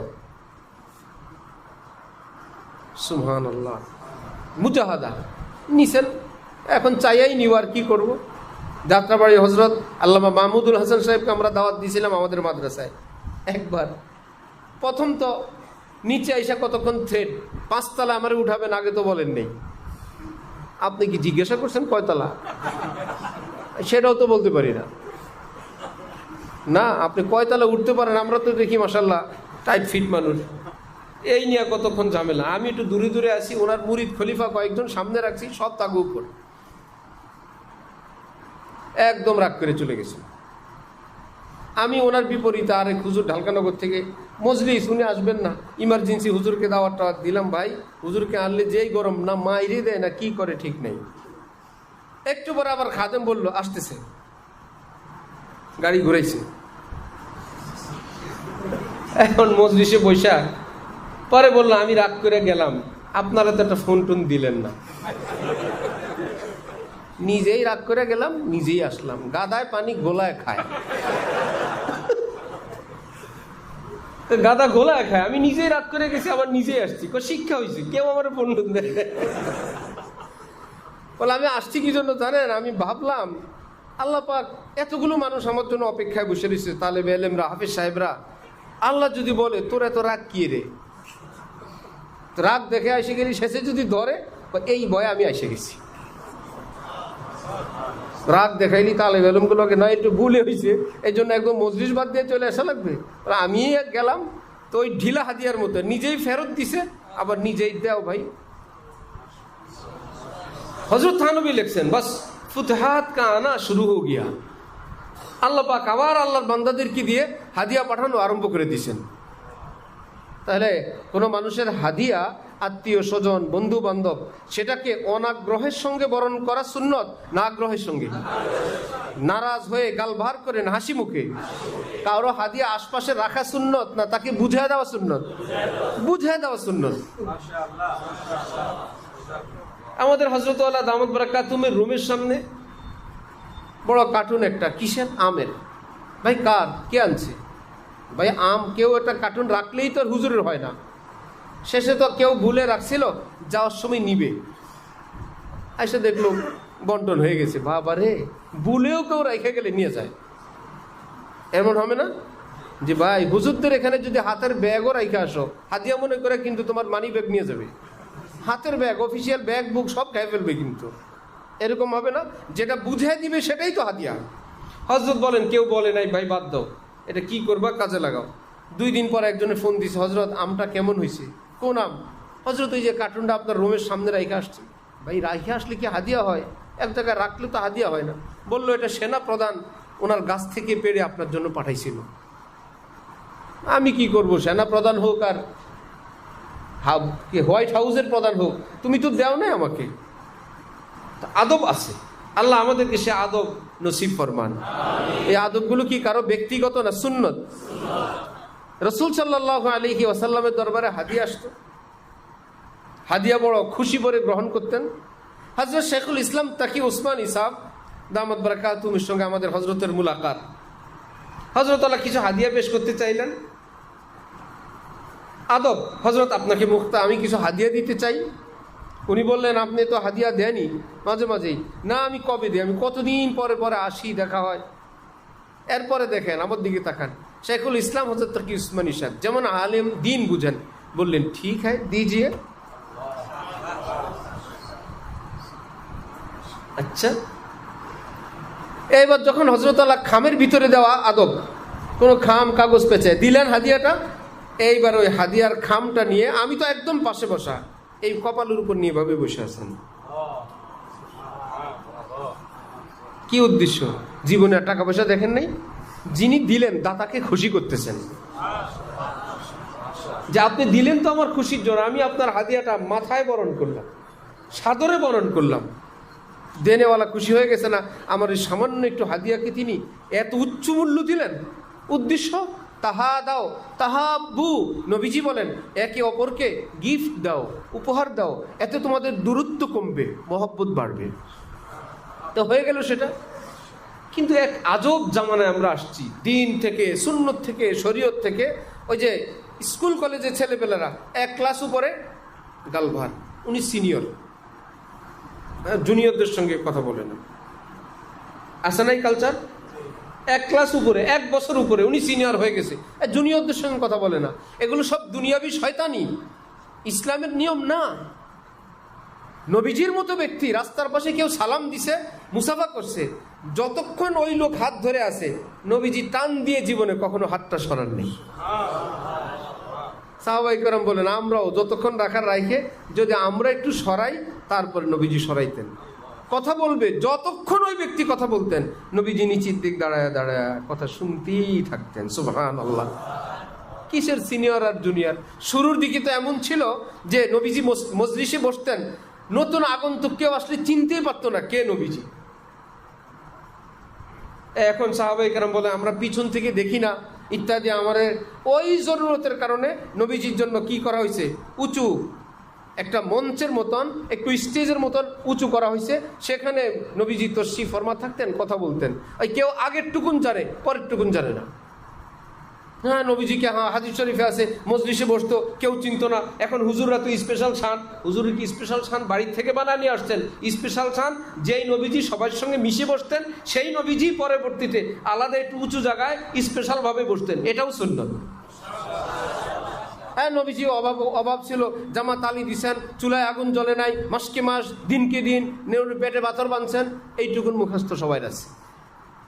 কিন্তু নবীজি আল্লাহ পাকের রহমতে হিজরতের পরে নবীজি এবং সাহাবায়ে কেরাম শেষের দিকে কি সবাই গরিব ছিলেন না ধনী হয়ে গেছেন? এতটা ধনী হয়েছেন, বিদায় হজের বছর রাসূল সাল্লাল্লাহু আলাইহি ওয়াসাল্লাম 100টা উট নিজের পকেটের টাকা দিয়ে জবাই করছেন। কয়শো আছে কেউ দুনিয়ায় দেশে 100টা উট জবাই করে কোটিপতি? তাহলে নবীজি কি ওই সময় গরিব ছিলেন না ধনী ছিলেন? একদম মুখস্থ, নবী গরিব ছিলেন। হুজুর হলে গরিব হইতে হবে, যদি হুজুর পয়সাওয়ালা হয়ে যায়, এই হুজুর খাঁটি না। নবীর হুজুরের জামা পরিষ্কার দেখা যায়, হুজুর তো দুনিয়াদার হয়ে গেছে।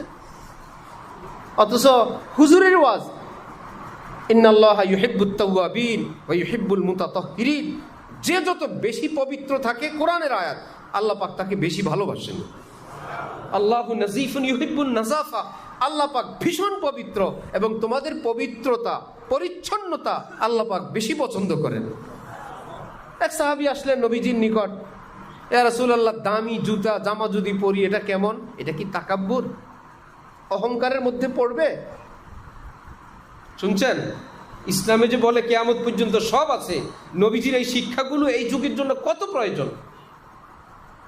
এক শিল্পপতি ডেলি তার 10 লক্ষ টাকা আয়, আমার পরিচিত, ডেলি 10 লাখ কমপক্ষে। তাও বলবেন এত টাকা ডেলি হয় কেমনে?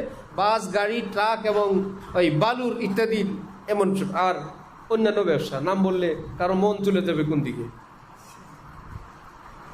এমন এক লুঙ্গি পরে, এমন এক জামা পরে, এমন এক স্যান্ডেল পরে, মসজিদে মসজিদে বাথরুমের যে স্যান্ডেল থাকে এটির চেয়েও নিকৃষ্ট। কোনো মানুষের স্যান্ডেল হারানো গেলে মসজিদের সামনে 2-1 জোড়া খোঁজে না, একদম পুরান দুরান, যদিও সেটা না যায়, ওনার জোড়া যদি রাখে ওই জোড়া কেউ নিবে না, চোরেও নিবে না, যারগুলো হারানো যায় এটাও নিবে না। এত নিচু ভাবছে এটা হলো কিয়ামতের দিন কি হিসাব দিব আল্লাহর কাছে, খাইলে কি হিসাব দিব জানে না। ওই এক সাইড শুনছে কি, সাহাবিরা মোটা কাপড় পরতেন, সাহাবিরা সাদা মাঠা জীবনযাপন করতেন, সাহাবিরা এই করতেন সেই করতেন, এই একটা সাইড শুনে ইসলামের যে আরও সাইড আছে এবং পরবর্তী যুগে নবীজি এবং সাহাবি কি তালিম দিয়ে গেছেন এটা জানা না থাকার কারণে আলেমদের সঙ্গে কোনো দরবারে কোনো দিনই খেদমত মেহনতের সঙ্গে যোগ দিলে যেই লোক ছিল স্মার্ট সে এখন পুরান মোটা জামা, দাড়ি আশ্রয় না, চুল আশ্রয় না, টুপির সাইড লাল হয়ে গেছে, ঘরের ফ্যামিলির লোকেরা পেরেশান। আল্লাহ রে, এটা আমাদের ঘরের মধ্যে কি হইল? বউ বলে আমি তো এর কাছে বিয়ে বসি না, আমার জামাই কই? হ্যাঁ, আমাদের এই খবর আছে, বলে আমার সেই স্মার্ট হিরোটা কোথায়? আমি তো এইরকম দরবেশের কাছে বিয়ে বসি নাই, আমি যার কাছে বিয়ে বসছি সে কই? আর দরবেশ এসে বিচার দেয় আমি দিনদার হতে, আমার বউ তো বদ্দিন, আমরা তো দুজনই ছিলাম দুনিয়ার লাইনে হুজুর, আমি তো একটু দিনদার হয়ে গেছি, এই লোক আমাকে পছন্দ করে না। আমার ওই মা, আমার ওই বোন কি দিনদারি পছন্দ করে না, না নোংরামি পছন্দ করে না? করে না, নোংরামি পছন্দ, ওর উপর লাগাইছি দিন পছন্দ করে না, নোংরামি পছন্দ করে না। মুখের গন্ধে কয়েক ফুট দূর থেকে কথা বলে, গ্যাসে এত কষ্ট হয়, পাশে সেজদা দেওয়া যায় না, ধারে কাছে যাওয়া যায় না, মনে হয় বমি আসবে। ওই বেচারির কি কষ্ট হয়? সে বলে দিছে আপনি আলাদা থাকেন, আপনি চিল্লায় চলে যান, আপনি খানকায় যান, আল্লাহর রাস্তায় আপনি ওদিকেই থাকেন।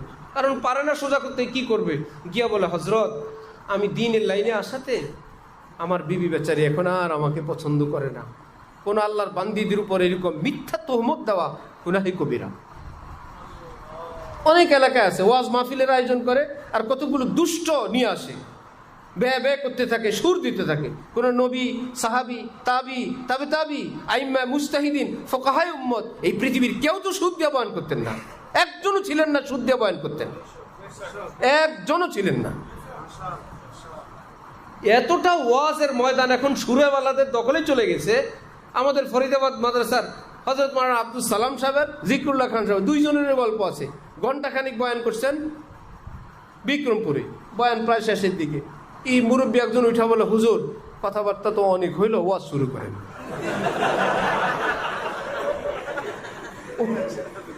ওনার ওয়াজ শেষের দিকে, ওই লোক তো ওয়াজের অপেক্ষা আছে যে ওয়াজ করবে, কথাই তো বলে শুধু, হুজুর কথাবার্তা তো অনেক হয়েছে, ওয়াজ করেন এবার। আমাদের হজরত, তাও একই বিক্রমপুর, হজরত তলায় সাদা মাঠা, অনেকক্ষণ কথাবার্তা। যেই বুড়া আসছিল ওয়াজের আশায়, দেখছে ওয়াজ না, কেন কানে হাত দেয় না, আজান দেয় না, ভেবে করে, উঠা মধ্যখান থেকে হুজুর মুনাজাত দিয়ে দেন। আবার রে হজরত বলেন মুনাজাত আপনি বাড়িতে গিয়ে দেন, এখানে মুনাজাত দিতে আসছেন? মুনাজাত দেওয়া ফরজ না, মানুষ হওয়া ফরজ। এমন এক থ্রেট দিছে, ওই বেটার আশপাশে সবাই বসায় দিছে যে কোন জায়গায় হাত দিছো তুমি, মুনাজাত যান, মুনাজাত আপনি বাড়িতে গিয়ে মুনাজাত দেন। এনে আসছেন দিনের কথা শুনতে, দিনের কথা। এমন হয়েছে এখন যে মাদ্রাসার ছাত্ররা, আলেমরা পর্যন্ত বয়ান শিখে মানে সুর শিখে। কোথায় চলে গেছি আমরা দিনের নামে? কেউ ময়লা জামা গায়ে দিতেছে, কেউ ভেবে করতেছে, মানুষ 4-5 জন নয়া এমন চিৎকার বাৎকার, গিয়া দেখা গেল কেউ নেই। বিশাল আবা কাবা গায়ে দিয়া, কানে দিয়া, আবার তেলাওয়াত করে, তেলাওয়াত করার শেষে আবার হাত দিয়ে এরকম ইশারা দেয়, মানে আপনারা একটা কিছু ঘটান। নবীজি থাকলে এমন করতেন? নবীজি কানে হাত দিয়ে তেলাওয়াত করতেছেন এবং তেলাওয়াতের পরে হাত দিয়ে সাহাবীদেরকে বলতেছেন যে চিৎকার দে, চিৎকার দে, এরকম। তারপরে আল্লাহু আকবার বলছে, হয় নাই ওনার পছন্দ, আরো জোরে, আরো জোরে, আকাশ বাতাস গরম করো। হযরত কালকে বয়ানে বললেন বেয়াদব কোথাকার, দিন শিখে নাই, আদব শিখে নাই, ইসলামের আদব। এখানে ভদ্র শিক্ষিত মানুষজন আছে, তোমার চিৎকার দিতে আসছে। তোমার যাকে তাকে বলো চিৎকার দেন, কেন চিৎকার দিবে সে? তোমার দিনের কথা শুনতে আসছে, তুমি বলো, যা বলার তুমি বলো।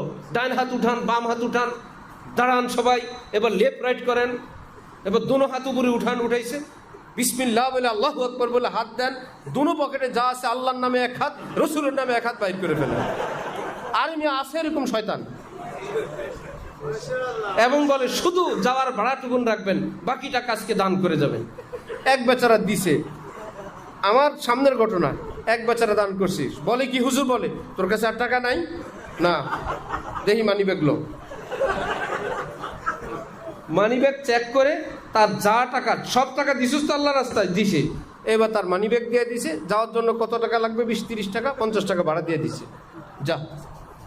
আমি তারপরেই স্টেজে গেলাম, স্টেজের মধ্যে জিজ্ঞাসা করলাম আপনার বাড়ি কোথায়, নাম কি? বললাম ভালোই তো চালাক হয়েছেন, মানুষের সঙ্গে এরকম চালাকি করেন। এইরকম ঘটনা ঘটার পরে মানুষ ওয়াজে আসার সময় কি টাকা নিয়ে আসবে না পকেট খালি করে আসবে? অথবা একজন বললো এখানে বয়ান চলে যায়, আরেকজন বলবে না ভাই যাওয়া যাবে না, পকেটে টাকা আছে। ভাই বলবে কি না, ভাই আমার একজনকে টাকা দিব 1 লাখ, এই টাকা আছে, টাকা যাবো। হুজুর যদি আল্লাহু আকবার বলে হাত ঢুকাই দিল, ইসলামের পক্ষে দাওয়াত হইল না ইসলাম থেকে দূরে সরানো হইল? 1-2 জন মানুষ দাঁড়ায় বয়ান শুনে আর চিৎকার, এটা আল্লাহ দ্বীনের মাহফিল, এখানে বেয়াদবি করবেন না, বসেন। ওই বেটা হাঁটা দিয়ে চলে গেছে। কি হইল? লোক বাড়ছে না কমলো? দাঁড়ায় থাকলে নাকি গুনাহে কবিরা হয়, মাহফিলে নাকি ওয়াজ নাকি দাঁড়ায় শোনা নিষেধ। দুনিয়ার আজগবি কথাবার্তা, দাঁড়ায় শোনা তো নিষেধ না, কোথাও নাই, কোথাও কোনো নিষেধ নেই।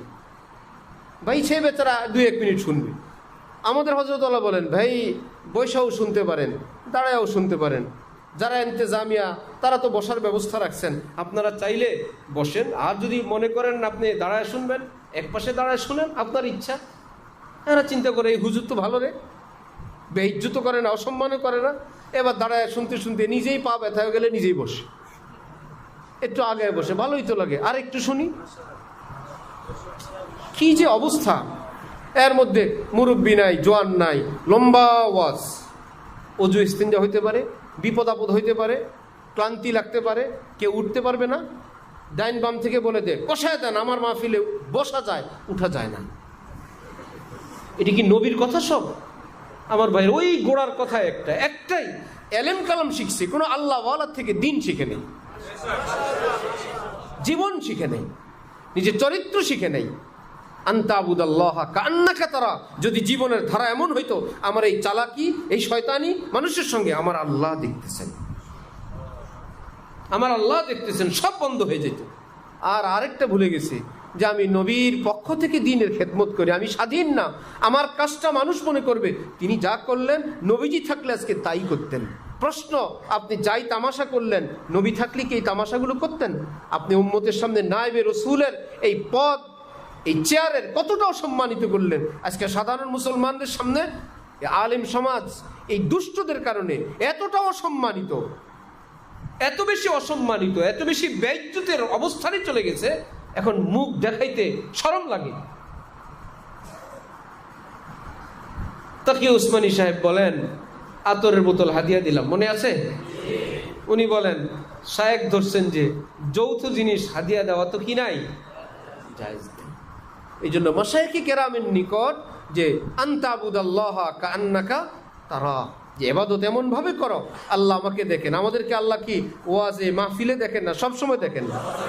যদি এটা হয়, এবার নবীজি বলেন আমি বেশি করে মেসওয়াক করে রাখি, আমার আল্লাহ আমার দাঁতগুলো সুন্দর দেখেন, আমি সুন্দর দাঁত নিয়ে জিহ্বা নিয়ে আমার আল্লাহর নাম জপি, আমার আল্লাহর নাম কত পবিত্র, আমার মুখের মধ্যে লালা থুতু জমে থাকে, এটাকে ফ্রেশ করে রাখি, যথাসম্ভব পবিত্র জবানে আল্লাহ পাকের নাম নেই। নামাজে যাই সুন্দর কাপড় নিয়ে যাই, আমার আল্লাহর সামনে দাঁড়াবো ময়লা কাপড় দিয়ে দাঁড়াবো? সুন্দর কাপড় তো পৃথিবীর অন্যরাও পরে, আর আল্লাহ ওয়ালারা পরেন। হাম अच्छे लिबास इसलिए पहनते हैं ताकि हम अपने अल्लाह को अच्छे लगे। উত্তম লেবাস এই জন্য পরি, আল্লাহ দেখলে বলবেন আমার বান্দাকে কত সুন্দর দেখা যায়। তাহলে আমরা পরিষ্কার পরিচ্ছন্ন থাকবো পোষপাস এবং মানুষকে দেখানোর জন্য না আল্লাহর জন্য? আর কোনো টেনশন নাই। সুন্দর করে আশ্রয়, সুন্দর জামা, সুন্দর পোশাক। ওই সাহাবী বললেন যে ইয়া রাসূলুল্লাহ, আমি একটু জামা পরতে চাই, সুন্দর জুতা পরতে চাই, এটা কি অহংকারের মধ্যে পড়বে? নবীজি উত্তরে দিলেন আল্লাহু জামিলুন ইউহিব্বুল জামাল। না, এটা অহংকার কি বিন না। আল্লাহ সুন্দর, সৌন্দর্য আল্লাহ পছন্দ করেন। এবং হাদিসে পাক ইন্নাল্লাহা ইউহিব্বু আন ইয়ারা আসারা নি'মাতিহি আলা আবদি। নবীজি বলেন কাউকে আল্লাহ নেয়ামত দান করলে তিনি সেটা খান, পরেন, দান করেন, ভোগ করেন, এই দৃশ্য দেখতে আল্লাহ পাক পছন্দ করেন। তাহলে যার গাড়ি আছে সে কি হাইটা যাবে না গাড়ি ব্যবহার করবে? গাড়ি ব্যবহার। যার সুন্দর কাপড় আছে সে কোনটা পরবে? নরমাল না সুন্দরটা পরবে? সুন্দরটা পরবে। এটা আল্লাহর বিধান। যাকে আল্লাহ পাক তৌফিক দিয়েছেন বেশি দান করার জন্য, সে 10 টাকা দান করবে। ওই যে ফেতরার মতন, ফেতরা কত? 110। উপরে যে ছোট্ট করে লেখা থাকে সর্বনিম্ন লেখা থাকে না, ফিতরা 110 না সর্বনিম্ন 110। এই লোক যেখানেই যায় ভালোটা দেন, মাছ আর বড় নাই, আর বড় নাই, রূপচাঁদা দুইটাই 1 কেজি নাই। আমারে দাওয়াত দিয়ে একজনে বলে হুজুর একদম ধমকাইছে, ওরে বলছিল দুইটাই 1 কেজি এমন রূপচাঁদা দিবি, দুইটাই বা 3 চিংড়িতে 1 কেজি এমন দিবি। ও পারে নাই, ওর লোক অনেক ঝগড়া করছি। এইবার পুলিশের মতন বসে বসে এক একটা এই রূপচাঁদা একটা, হুজুর রেখান চিংড়ি একটা। আমি বললাম ভাই আমরা যে কত কষ্ট করে খাই আপনারা যদি জানতেন। পুলিশের মতো বসে রয়েছে, হুজুর এটা বহু কষ্ট করে আনছে, এটা আমার বউ পাকাইছে। তো আমি কেবল দোয়া করতেছি আল্লাহ ইলিপটা একটু উঠা একটু ভিতরে যাক, আমি একটু ডাইন ভাবে একটু পাস করবো। এর মধ্যে দোয়া কবুল দিচ্ছে। যখন ভিতরে গেছে আশপাশে সব বন্টন করে দিছি। তো যে এইরকম উন্নত রুচি যার, মাছ বড়, বাড়ি স্পেশাল, গাড়ি স্পেশাল, সব স্পেশাল, কিন্তু এই লোকের আল্লাহর দিন ওই যেমনটা ছিল তেমনই। না সুন্নত আছে, না কোনো দিন আছে, না শরীয়ত আছে। আর সবচাইতে বড় মরজ আলেম, গাইরে আলেম, জেনারেল সবার যে হক্কানি কোনো আল্লাহওয়ালা মানুষ তৈরির কারিগরের হাতে নিজেকে ন্যস্ত করে মানুষের মতো মানুষ, একজন আদর্শ মানুষ, একজন আদর্শ নাগরিক, সমস্ত গলত আকীদা থেকে মুক্ত হয়ে একজন সত্যিকারের মুসলিম হওয়ার নেশাই নেই। যে যেটার মধ্যে আছে তো আছেই। ওনার এই গান্দিগি ভালো লাগে, এই নোংরামি ভালো লাগে, ওনার এই ব্যয় চিৎকারে ভালো লাগে, ওনার এটাই ভালো লাগে। আমার ভাই, ইসলাম একটা পরিপূর্ণ দ্বীনের নাম, আর অনেক অংশ মিলে পরিপূর্ণ দিন। আপনার কাছে আমাদের কাছে যতটুকুন আছে, হ্যাঁ ইসলাম হইলে অতটুকুন ইসলাম, কিন্তু এটা কি পূর্ণ ইসলাম? পূর্ণ ইসলাম আছে হযরত রাসূলুল্লাহ সাল্লাল্লাহু আলাইহি ওয়াসাল্লামের কাছে, পূর্ণ ইসলাম আছে হক্কানি উলামায়ে কেরামের কাছে। আলেম উলামাদের সিদ্ধান্ত এবং পছন্দের বাইরে এই পৃথিবীতে দ্বীন সব গোমরাহি। কেন? ইহদিনাস সিরাতাল মুস্তাকিম, তারপরে সিরাতাল্লাযীনা আন'আমতা আলাইহিম, তারপরে গায়রিল মাগদুবি আলাইহিম ওয়ালাদ-দাল্লিন। আল্লাহ আমাকে আলেমদের পথে রাখেন, যারা মাগজুব, যাদের উপর গজব পড়ে, যারা দল গোমরা হয়ে গেছে। কারা? যারা আলেমদের পথের বাইরে। আল্লাহ আমি যেন তাদের পথে না যাই। প্রতি রাকাতে আবেদন, গায়ের অর্থ নো, আল্লাহ আমি যেন না যাই যাদের উপর গজব পড়ে এবং যারা পথভ্রষ্ট হয়ে গেছে। এবার দ্বীনের নামে হোক, দরবারের নামে হোক, খেদমত মেহনতের নামে হোক, নবীর রাস্তা থেকে যারা বিচ্যুত, আল্লাহ আমি যেন তাদের পথিক না হই। এই দোয়াকে আমরা একাই করি না সবাই করি? সেটার বাস্তবতা আল্লাহ আমাদের জীবনেও দান করেন। এই জন্য আমার ভাইয়েরা, বয়ানের খোলাসা হইল ঈমানও বুঝি, ইসলামও বুঝি, ইহসানও বুঝা দরকার। অর্থাৎ আল্লাহ আমাকে দেখেন, তখন দেখবেন জীবন সুন্দর, লেনদেন সুন্দর, দাতা গ্রহিতাও সুন্দর, স্বামী স্ত্রীর জীবনও সুন্দর, বাহিরও সুন্দর, নিজের ভিতরও কি সুন্দর, একাকিত্ব নির্জনতাও সুন্দর। যে আমাদের ঘরটা একটু পরিপাটি করে রাখো, আল্লাহ দেখলে কেমন দেখবেন? সুবহানাল্লাহি বিহামদিহি। রব্বুল আলামিন আমাদের রুমের দিকে, আমাদের রুম যখন দেখবেন তো কেমন দেখবে? সুন্দর করে রাখো। এতদিন সুন্দর করতো মেহমান আসবে, এতদিন সুন্দর করতো আমাদের পারিবারিক ঐতিহ্য, এতদিন সুন্দর করবে আমাদের পোষপাস, এখন সুন্দর করে আল্লাহর জন্য। যখন মানুষ আল্লাহওয়ালা হয়ে যায়, তার জীবনের সব কাজ তখন আল্লাহর জন্য হয়ে যায়, সবই আল্লাহর জন্য হয়। খায় খায়, ক্ষুধা লাগছে খায়, আর একটু হলো খায়, একটু শক্তি হইলে আল্লাহরে ডাকবো মন ভরে। সুবহানাল্লাহ। আগেও খাইলাম, এখন খায়, একটু ভালো কিছু খাই, কি ব্যাপার, আমার রুচি উন্নত, আমি স্পেশাল খাই, আমি টাকাওয়ালা। খান, আরেকজনে ভালো কিছু খাইলে শরীরে ভালো শক্তি হবে, বেশি করে সেজদা করতে পারবো, লম্বা মুনাজাত দিতে পারবো, লম্বা তেলাওয়াত করতে পারবো, এই জন্য ভালো খাই। দিল যখন আল্লাহ ওয়ালা হয়ে যায় তখন তার উন্নত রুচির পিছনেও আল্লাহ পাকের মহব্বত যোগ হয়ে যায়। আল্লাহ আমাদেরকে সমস্ত গুমরাহি থেকে আল্লাহ মুক্তি দান করেন। হক্কানি আলেম যারা সত্যিকার মানুষ তৈরির কারিগর, সত্যিকার যারা নায়েবে রাসূল, আল্লাহ ওনাদেরকে চেনার, আল্লাহ আমাদেরকে তাদের কদর করার তৌফিক দান করেন। ওয়া আখিরু দাওয়ানা আলহামদুলিল্লাহি রাব্বিল আলামিন।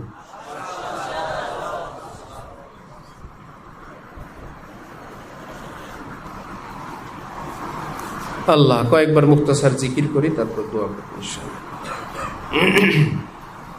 জিকির করার জন্য যে সমস্ত নিয়ম বাতানো হয় এগুলোও কোনো হাদিস শরীফের নিয়ম না। অনেকে এগুলো এতটা মনে করে, শরীয়ত মনে করে যে বেদাত। ধ্যান ধারণা, পাশে আনফাস, এই খেয়াল করো, ডাইনে খেয়াল করো, বামে খেয়াল করো, জোরে লাগাও, এগুলো কাদের জন্য দিছিলেন? ওই মাশায়েখে কেরাম যারা জিকির দেয় সে বলে মুখে জিকির করি, অন্তরে অন্তরে অন্য কিছু ভাবি। ওই সে পাগলের ওষুধ হিসাবে অন্তরকে একটা কাজে লাগাই দিছে, জিকির এরকম খেয়াল করবা যাতে মনটা জিকিরের মধ্যে থাকে। এটা কোনো এমন না যে ভাই এই নিয়ম তো আমি শিখি না, আমি জিকির কেমনে করব, এইটুকুন খেয়াল করবেন। লা ইলাহা অর্থ কোনো মাবুদ নাই, অর্থাৎ অন্তর থেকে সব বাইর করে দিলাম, যা ইল্লাল্লাহ, শুধু আল্লাহ আছেন। খেয়াল করা যে আল্লাহর আরশ থেকে কত নূর জানে আমার অন্তরে আসতেছে। আর হাদিস শরীফ আছে, বান্দা যখন লা ইলাহা বলে 7 আসমান ছেদ করে সোজা কালিমা আল্লাহর কাছে পৌঁছে যায়। এত বড় আসমানে কালিমা আটকাইতে পারে না। নবীজি বলেন লা ইলাহা ইল্লাল্লাহ লাইসা লাহা হিজাবুন দুন আল্লাহ হাত্তা তাখরুসা ইলাইহি। আল্লাহর কাছে যাওয়ার আগে যত বাধা বিপত্তি সব অতিক্রম করে কালিমা বলে আমি আল্লাহর কাছে গেলাম। তেরে কোচে কি জানে ভাগ নিকলা तेरा दीवाना वहशत इसको कहना ठहरा एकदम जन्नत में वहशत इसको कहते हैं अल्लाह। एक बुजुर्ग बोलें जन्नते जाबो गিয়া বলবো আল্লাহ কই, আল্লাহ জান্নাতে নাই, একদম ভাইগা যেখানে আল্লাহ আমি সেখানে চলে যাব। জান্নাত দিয়ে কি করব আমি? জান্নাতে গিয়া শুনলাম আল্লাহ নাই। আর জান্নাতীদের জন্য সুসংবাদ, রব্বুল আলামিন তাদেরকে সালাম বলবেন, আসসালামু আলাইকুম ইয়া আহলাল জান্নাহ। জান্নাতীরা দেখবি পুরা জান্নাত নূরে আলোকিত। কি ব্যাপার? উপরের দিক তাকায় দেখবেন রব্বুল আলামিন তাদের দিকে তাকায় আছেন। এবার তিনি বলবেন আসসালামু আলাইকুম ইয়া আহলাল জান্নাহ। সুবহানাল্লাহ। জান্নাতের গেট দিয়ে প্রবেশ করবে, ফেরেশতারা বলবে আসসালামু আলাইকুম ওয়া রাহমাতুল্লাহ, সালামুন আলাইকুম তিবতুম ফাদখুলুহা খালিদিন। হযরত আসুন, তশরিফ রাখুন, চিরকালের জন্য আপনার এই জান্নাত। সুবহানাল্লাহ। মৃত্যুর আগে আইসে ফেরেশতারা বলবে আসসালামু আলাইকা ইয়া ওয়ালি আল্লাহ, আল্লাহর বন্ধু, আল্লাহর দোস্ত, আপনাকে সালাম। ইন্না রাব্বাকা ইউকরিউকা সালাম, আপনার প্রিয় রব আপনাকে সালাম দিয়েছেন। আমরা সেই সালামওয়ালা হইতে চাই ইনশাআল্লাহ। রাস্তা একটাই, কোনো তসবিহ তাহলিল ধ্যান ধারণা ময়লা জামা জুব্বা পাগড়িতে কাজ হবে না। গুনাহমুক্ত জীবন, গুনাহ ছাড়ো, আল্লাহওয়ালা হও, কোনো আল্লাহওয়ালার পালায় পড়ো, কোনো আল্লাহওয়ালার সঙ্গে থাকো। সঙ্গ গুণে রঙ্গ ধরে, যে যার সঙ্গে থাকে ওই রোগেই তাকে ধরবে। ধীরে ধীরে দেখবে আল্লাহ क्या से तूने मुझको क्या सिखाया, शौक़ फरावा कर दिया, पहले जा फिर जाने जाना कर दिया। আসছিলাম এমনি সেমনে, আপনি তো আমার আল্লাহর দেওয়ানা বানায় ছাড়লেন। সুবহানাল্লাহ। হে আল্লাহওয়ালা, আমি তো ভাবিও নাই এই অন্তরে কোনোদিন আল্লাহর মোহাব্বত লালন করব। আপনার বরকতে আল্লাহ আমাকেও দান করছেন। আল্লাহ আমাদেরকে তৌফিক দান করেন। লা ইলাহা ইল্লাল্লাহ, লা ইলাহা ইল্লাল্লাহ, লা ইলাহা ইল্লাল্লাহ, লা ইলাহা ইল্লাল্লাহ, লা ইলাহা ইল্লাল্লাহ, লা ইলাহা ইল্লাল্লাহ, লা ইলাহা ইল্লাল্লাহ, লা ইলাহা ইল্লাল্লাহ, লা ইলাহা ইল্লাল্লাহ, লা ইলাহা ইল্লাল্লাহ, লা ইলাহা ইল্লাল্লাহ, লা ইলাহা ইল্লাল্লাহ, লা ইলাহা ইল্লাল্লাহ, লা ইলাহা ইল্লাল্লাহ, লা ইলাহা ইল্লাল্লাহ, লা ইলাহা ইল্লাল্লাহ, মুহাম্মাদুর রাসূলুল্লাহ সাল্লাল্লাহু তাআলা আলাইহি ওয়াসাল্লাম। লা ইলাহা ইল্লাল্লাহ, লা ইলাহা ইল্লাল্লাহ, লা ইলাহা ইল্লাল্লাহ, لا إله إلا الله لا إله إلا الله لا إله إلا الله لا إله إلا الله لا إله إلا الله لا إله إلا الله لا إله إلا الله لا إله إلا الله لا إله إلا الله لا إله إلا الله لا إله إلا الله لا إله إلا الله محمد رسول الله صلى الله تعالى عليه وسلم इसमें ज़ातिर जिकिर पहला बार एक बार अल्लाह बोलले जल्ला जलालहू बोलबो অতঃপর জিকিরের সময় হালকা এরকম খেয়াল করব আমার জবানের সাথে সাথে আমার অন্তর আমার দেহের বিন্দু বিন্দু পৃথিবীর সব কিছু আল্লাহ আল্লাহ জিকির করতেছে আল্লাহ একটু টান দিয়ে এমনভাবে বলবো যেন অন্তর থেকে জ্বালা ভরা আহ বের হইতেছে আল্লাহ জাল্লা জালালুহু ওয়া তাআলা শানুহু আল্লাহ আল্লাহ আল্লাহ আল্লাহ আল্লাহ আল্লাহ আল্লাহ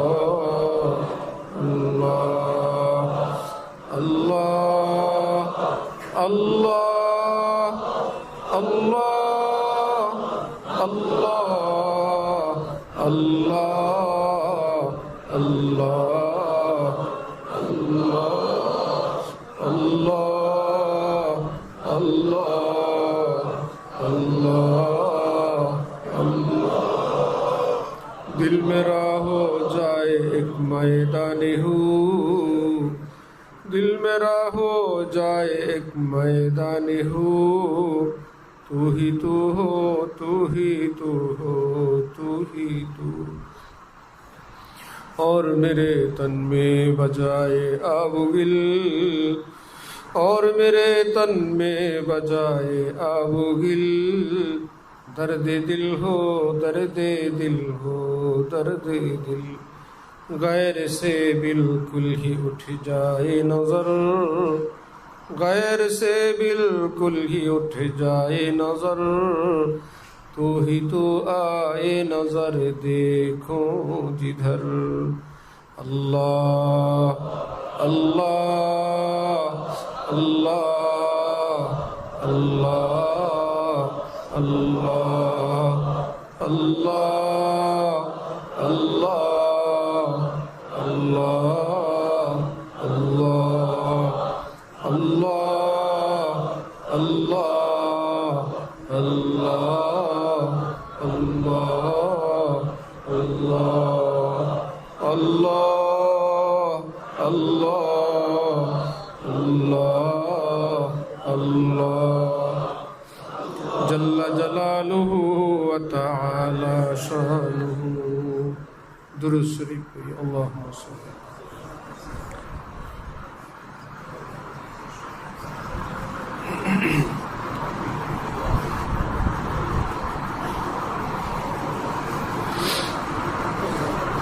হাদিস শরীফের একটা অংশ আদ-দীন ওয়ান নাসিহা লিল্লাহি ওয়া লিরাসূলিহি ওয়া লিআইম্মাতিল মুসলিমিন ওয়া আম্মাতিহিম সংক্ষিপ্ত তরজমা হলো আল্লাহর জন্য নসিহত কল্যাণ কামনা আল্লাহ পাকের হুকুম মানা আল্লাহর উপর ঈমান আনা রসুলের উপর ঈমান আনা রসুলের শরীয়তকে মানা মহব্বত করা সুন্নত মোতাবেক চলা ফলে আইম্মাতিল মুসলিমিন যারা মুসলিম রাজা বাদশাহ এমনিভাবে যারা হক্কানি ওলামাই কেরাম তাদের জন্য কল্যাণ কামনা কিভাবে বুখারী শরীফের ব্যাখ্যা গ্রন্থে লিখছে হক্কানি আলিম ওলামাদের জন্য কল্যাণ কামনা মুসলমানদের কর্তব্য কি সেটা যে তাদেরকে মহব্বত করবে তাদের বাতলানো পথে চলবে তাদের পরিচয় মানুষের কাছে বলবে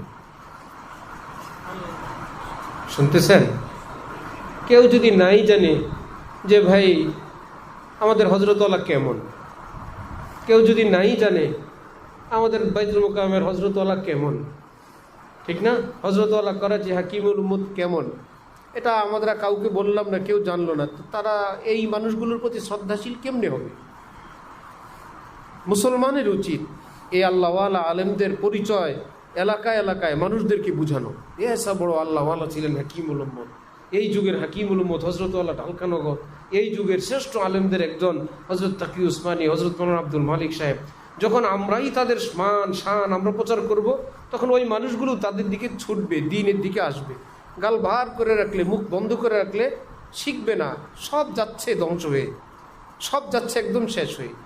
ও আম্মাতিহিম, সকল মুসলমানের জন্য কল্যাণ কামনা কি? দোয়া করা, ফিকির করা, জুলুম অত্যাচার থেকে বাঁচানো। ঠিক তাদেরকে গুমরাহি থেকে বাঁচানোর ফিকির করা, তাদেরকে দ্বীনমুখী করা, এটা সব মুসলমানের জন্য কল্যাণ কামনা। নবীজি বলেন দ্বীন তো হইল কল্যাণ কামনার নাম। যার মধ্যে দ্বীন আসছে তার মধ্যে এই কল্যাণ কামনার এই গুণ থাকবেই। এতেই বোঝা যাবে সে দ্বীনদার।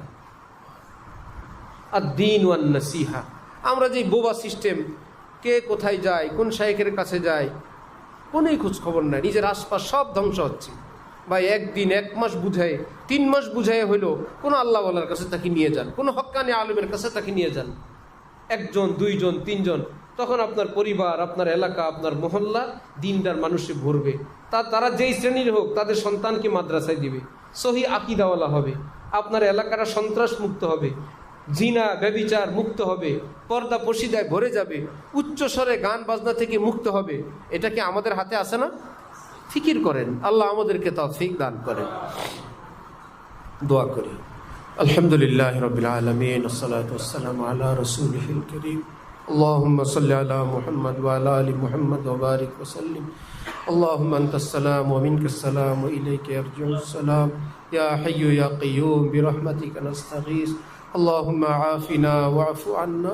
اللهم عافنا واعف عنا. اللهم عافنا واعف عنا. اللهم كن لنا واجعلنا لك. اللهم كل خير لكل مسلم ومسلمة. اللهم حبب إلينا الإيمان وزينه في قلوبنا وكره إلينا الكفر والفسوق والعصيان. اللهم باعد بيننا وبين خطايانا كما باعدت بين المشرق والمغرب. اللهم باعد بيننا وبين خطايانا كما باعدت بين المشرق والمغرب. اللهم ارحم أمة محمد صلى الله عليه وسلم. اللهم اصلح أمة محمد صلى الله عليه وسلم. اللهم فرج عن أمة محمد صلى الله عليه وسلم. আয় আল্লাহ, আয় রহমান রহিম মেহেরবান আল্লাহ, আয় আল্লাহ আপনার বলি, আপনার আউলিয়া কেরামের নিসবতে আয় আল্লাহ আমরা এই মাঠের মধ্যে আয় আল্লাহ আমরা একত্রিত হই। মাওলায় পাক, সারা দেশ থেকে, দূর দূরান্ত থেকে আয় আল্লাহ আপনার দেওয়ানারা, আপনার প্রেমিকরা, বিভিন্ন শ্রেণী পেশার মানুষেরা, হযরত উলামায়ে কেরাম সহ এখানে তশরিফ নিয়ে আসেন। আয় আল্লাহ কত টাকা খরচ করেন, কত লম্বা সময় ব্যয় করেন, কত কষ্ট করে আসেন। আয় মাওলা, আপনি আমাদের সকলকে মাফ করে দেন। আয় আল্লাহ আমাদের উপর আপনি রাজি খুশি হয়ে যান। আয় আল্লাহ আমাদেরকে নূরানি জিন্দেগি দান করেন। আয় আল্লাহ মোহব্বতের জিন্দেগি দান করেন, আপনার খুশির জিন্দেগি দান করেন। আয় আল্লাহ আপনি আমাদের উপর রাজি খুশি হয়ে যান। আমাদের অন্তরাত্মাকে পবিত্র বানায় দেন, আমাদের রুচিকে সুন্দর বানায় দেন। আয় আল্লাহ ভিতরকে পবিত্র বানায় দেন, হালাল রুজিতে বরকত দান করে দেন, সসম্মানী জীবন দান করেন, পরিবারের অশান্তি দূর করে দেন, বিবি বাচ্চাদেরকে দিনদার নেককার বানায় দেন, আদব আখলাকওয়ালা বানায় দেন, নামাজওয়ালা বানায় দেন, পর্দাওয়ালা বানায় দেন, ঘরে ঘরে কষ্ট পেরেশানি ঝগড়া বিবাদ দূর করে দেন। আল্লাহ যাদের যে অভাব আপনি দূর করে দেন, ঋণওয়ালা ঋণ পরিশোধ করে দেন। আয় আল্লাহ ঘর বাড়ি নাই তাদের ঘর বাড়ির ব্যবস্থা করে দেন, নিঃসন্তানকে সন্তান দেন, যাদের বিবাহ শাদীর প্রয়োজন উত্তম বিয়ে শাদীর ব্যবস্থা করে দেন। আয় আল্লাহ স্বামী স্ত্রীর মিল মহব্বত দান করেন। যাদের মা বাবা আছেন আয় আল্লাহ পৃথিবীর শ্রেষ্ঠ নিয়ামতকে চেনার কদর করার তৌফিক দান করেন। আয় আল্লাহ মা বাবার হায়াতে বরকত দান করেন। আল্লাহ যাদের নিয়ামত 1 বা 2 জন আপনার কাছে চলে গেছে মাওলা, আয় আল্লাহ তাদের কবরগুলোকে জান্নাতের টুকরা বানায় দেন। আয় আল্লাহ আমাদের দাদা দাদি নানা নানিকে মাফ করে দেন। আয় আল্লাহ আজকে তারা এই পৃথিবীতে থাকলে কি জানি লাগতো তাদের কাছে, কি জানি লাগতো আমাদের কাছে মাওলা গো। আয় আল্লাহ আমাদের জীবনের কোনো নেক আমল থাকলে আমাদের সেই আপনজনের কবরে আপনি সওয়াব দান করে দেন। তাদের জীবনের ভুলগুলো মাফ করে জান্নাত বানায় দেন, সুখ শান্তি দান করেন। আয় আল্লাহ, না জানে বুলা লে পিয়া কিস ঘড়ি তো রহ যায় তখতি খড়ি কি খড়ি। আয় আল্লাহ, আমরাও একদিন কবরে যাব, ওই উপলব্ধি আমাদেরকে দান করে দেন।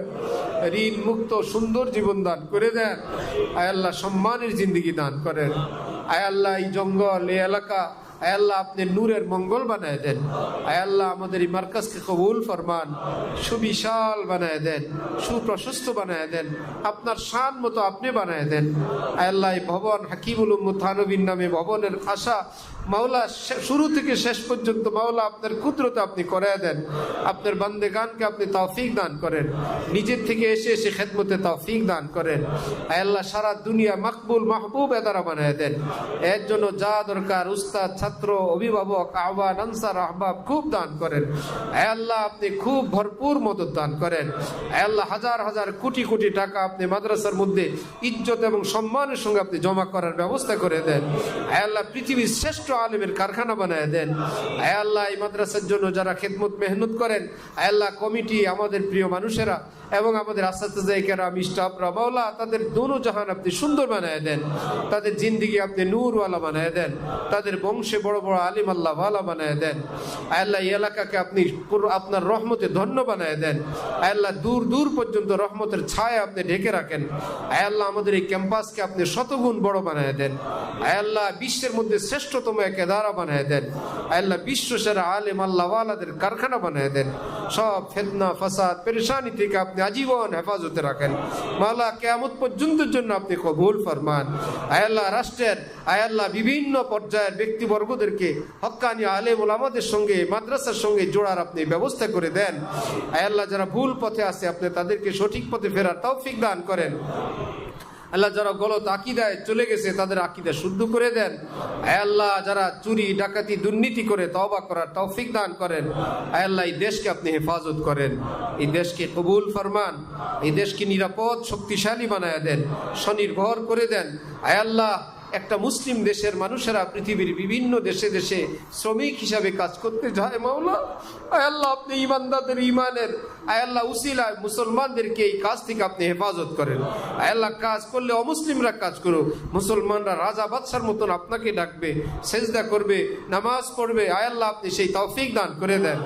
সারা পৃথিবীর মুসলিম রাষ্ট্রগুলোকে আপনি পরস্পর সুসম্পর্ক দান করে দেন। এলমে, আমলে, মালে, দৌলতে, সমরস্ত্রে, অর্থে আয় আল্লাহ আপনি শক্তিশালী নেটওয়ার্ক বানায় দেন। আয় আল্লাহ, এই পৃথিবীর কাফের মুশরিক আবু জাহেল, আবু লাহাবগুলোকে আপনি হেদায়েত দান করেন। হেদায়েত ভাগ্যে নাই যাদের আয় আল্লাহ আসমানি আয় আল্লাহ কহর গজব দ্বারা আপনি ধ্বংস করে দেন। আয় আল্লাহ, মধ্যপ্রাচ্যে বিশেষভাবে আপনি শান্তি দান করেন। এই বিষ ফোড়াকে আপনি পৃথিবীর মানচিত্র থেকে চিরদিনের জন্য আপনি মুছিয়ে দিয়ে দেন। আল্লাহ, আয় আল্লাহ, তাদের অস্ত্রগুলোকে আপনি ধ্বংস করে দেন, বিজ্ঞানীগুলোকে আপনি হালাক করে দেন, নষ্ট চিন্তাওয়ালাগুলোকে আপনি ধ্বংস করে দেন। আল্লাহ, আয় আল্লাহ, আমাদের জানা অজানা, দেখা অদেখা, আয় আল্লাহ, কাছের দূরের ভিতরের বাইরের যারা ইসলামের শত্রু, দেশের শত্রু, মুসলমানের জান মালের শত্রু, আয় আসমানের মালিক, আয় জমিনের মালিক, আয় ঈসা মুসার মালিক, আয় মাওলা পাক, এই খবিস মালউনদেরকে আপনি দেখে নেন। আল্লাহ, আল্লাহ, আপনি তাদের বিচার করে দেন। আল্লাহ, আল্লাহ, আপনি তাদেরকে ধ্বংস করে দেন। আল্লাহ, আল্লাহ, আপনি এই দেশে ইনসাফওয়ালা শাসন দান করে দেন। আল্লাহ, কোরআনের শাসন দান করে দেন। আল্লাহ, যাদের হাতে শাসন, যাদের হাতে দেশ, যাদের হাতে সমাজ, যাদের হাতে বিচার, আল্লাহ, আপনি তাদেরকে ন্যায় পরায়ণ বানায় দেন। আল্লাহ, যে কোনো ভুল পথ থেকে আপনি তাদেরকে রক্ষা করেন, হেফাজত করেন। আল্লাহ, সকলের মনের নেক দোয়া আপনি কবুল করেন। আল্লাহ, সকলকে সহি সালামতে নিজ গন্তব্যে নিয়ে আল্লাহ সহি সালামতে আপনি দ্বীনের উপর চলা তৌফিক দেন। আল্লাহ, সকলের ঘরগুলোকে আপনি জান্নাতের টুকরা বানায় দেন, আদব, আখলাক, ভদ্রতা, শিষ্টাচারের সেন্টার বানায় দেন। আল্লাহ, আমাদের সকলের দোয়া মুনাজাত আপনার হাবিবের সদকায় কবুল ফরমান। আল্লাহ, আমাদের শায়েখ হযরত আল্লাহ দামাত বারাকাতুহুর হায়াতে সুস্থতার সাথে খুব বরকত দান করেন। হযরতের রুহানি দৌলত আমাদের সবাইকে দান করেন। হযরতের ছায়া আমাদের উপর সুদীর্ঘ করেন। হযরতের দ্বীনি, দেশ এবং জাতি নিয়ে যতগুলো ফিকির আল্লাহ আপনি বাস্তবায়নের গায়েব থেকে কোনো সুরত করে দেন। আল্লাহ, আল্লাহ, হযরতের খানদানের উপর খাস রহমত দান করেন। সারা পৃথিবীর সমস্ত আউলিয়া কেরামের উপর রহমত দান করেন। তাদের আহবাব, মুহিব্বিন, মুতাআল্লিকিনের উপর রহমত দান করেন। আল্লাহ, উলামাদের সমস্ত খিদমত, তালাবাদের খিদমত, মুসলমানদের খিদমত আপনি কবুল ফরমান। সুবহান রাব্বিকা রব্বিল ইজ্জাতি আম্মা ইয়াসিফুন ওয়া সালামুন আলাল মুরসালিন ওয়ালহামদুলিল্লাহি রাব্বিল আলামিন। সাল্লাল্লাহু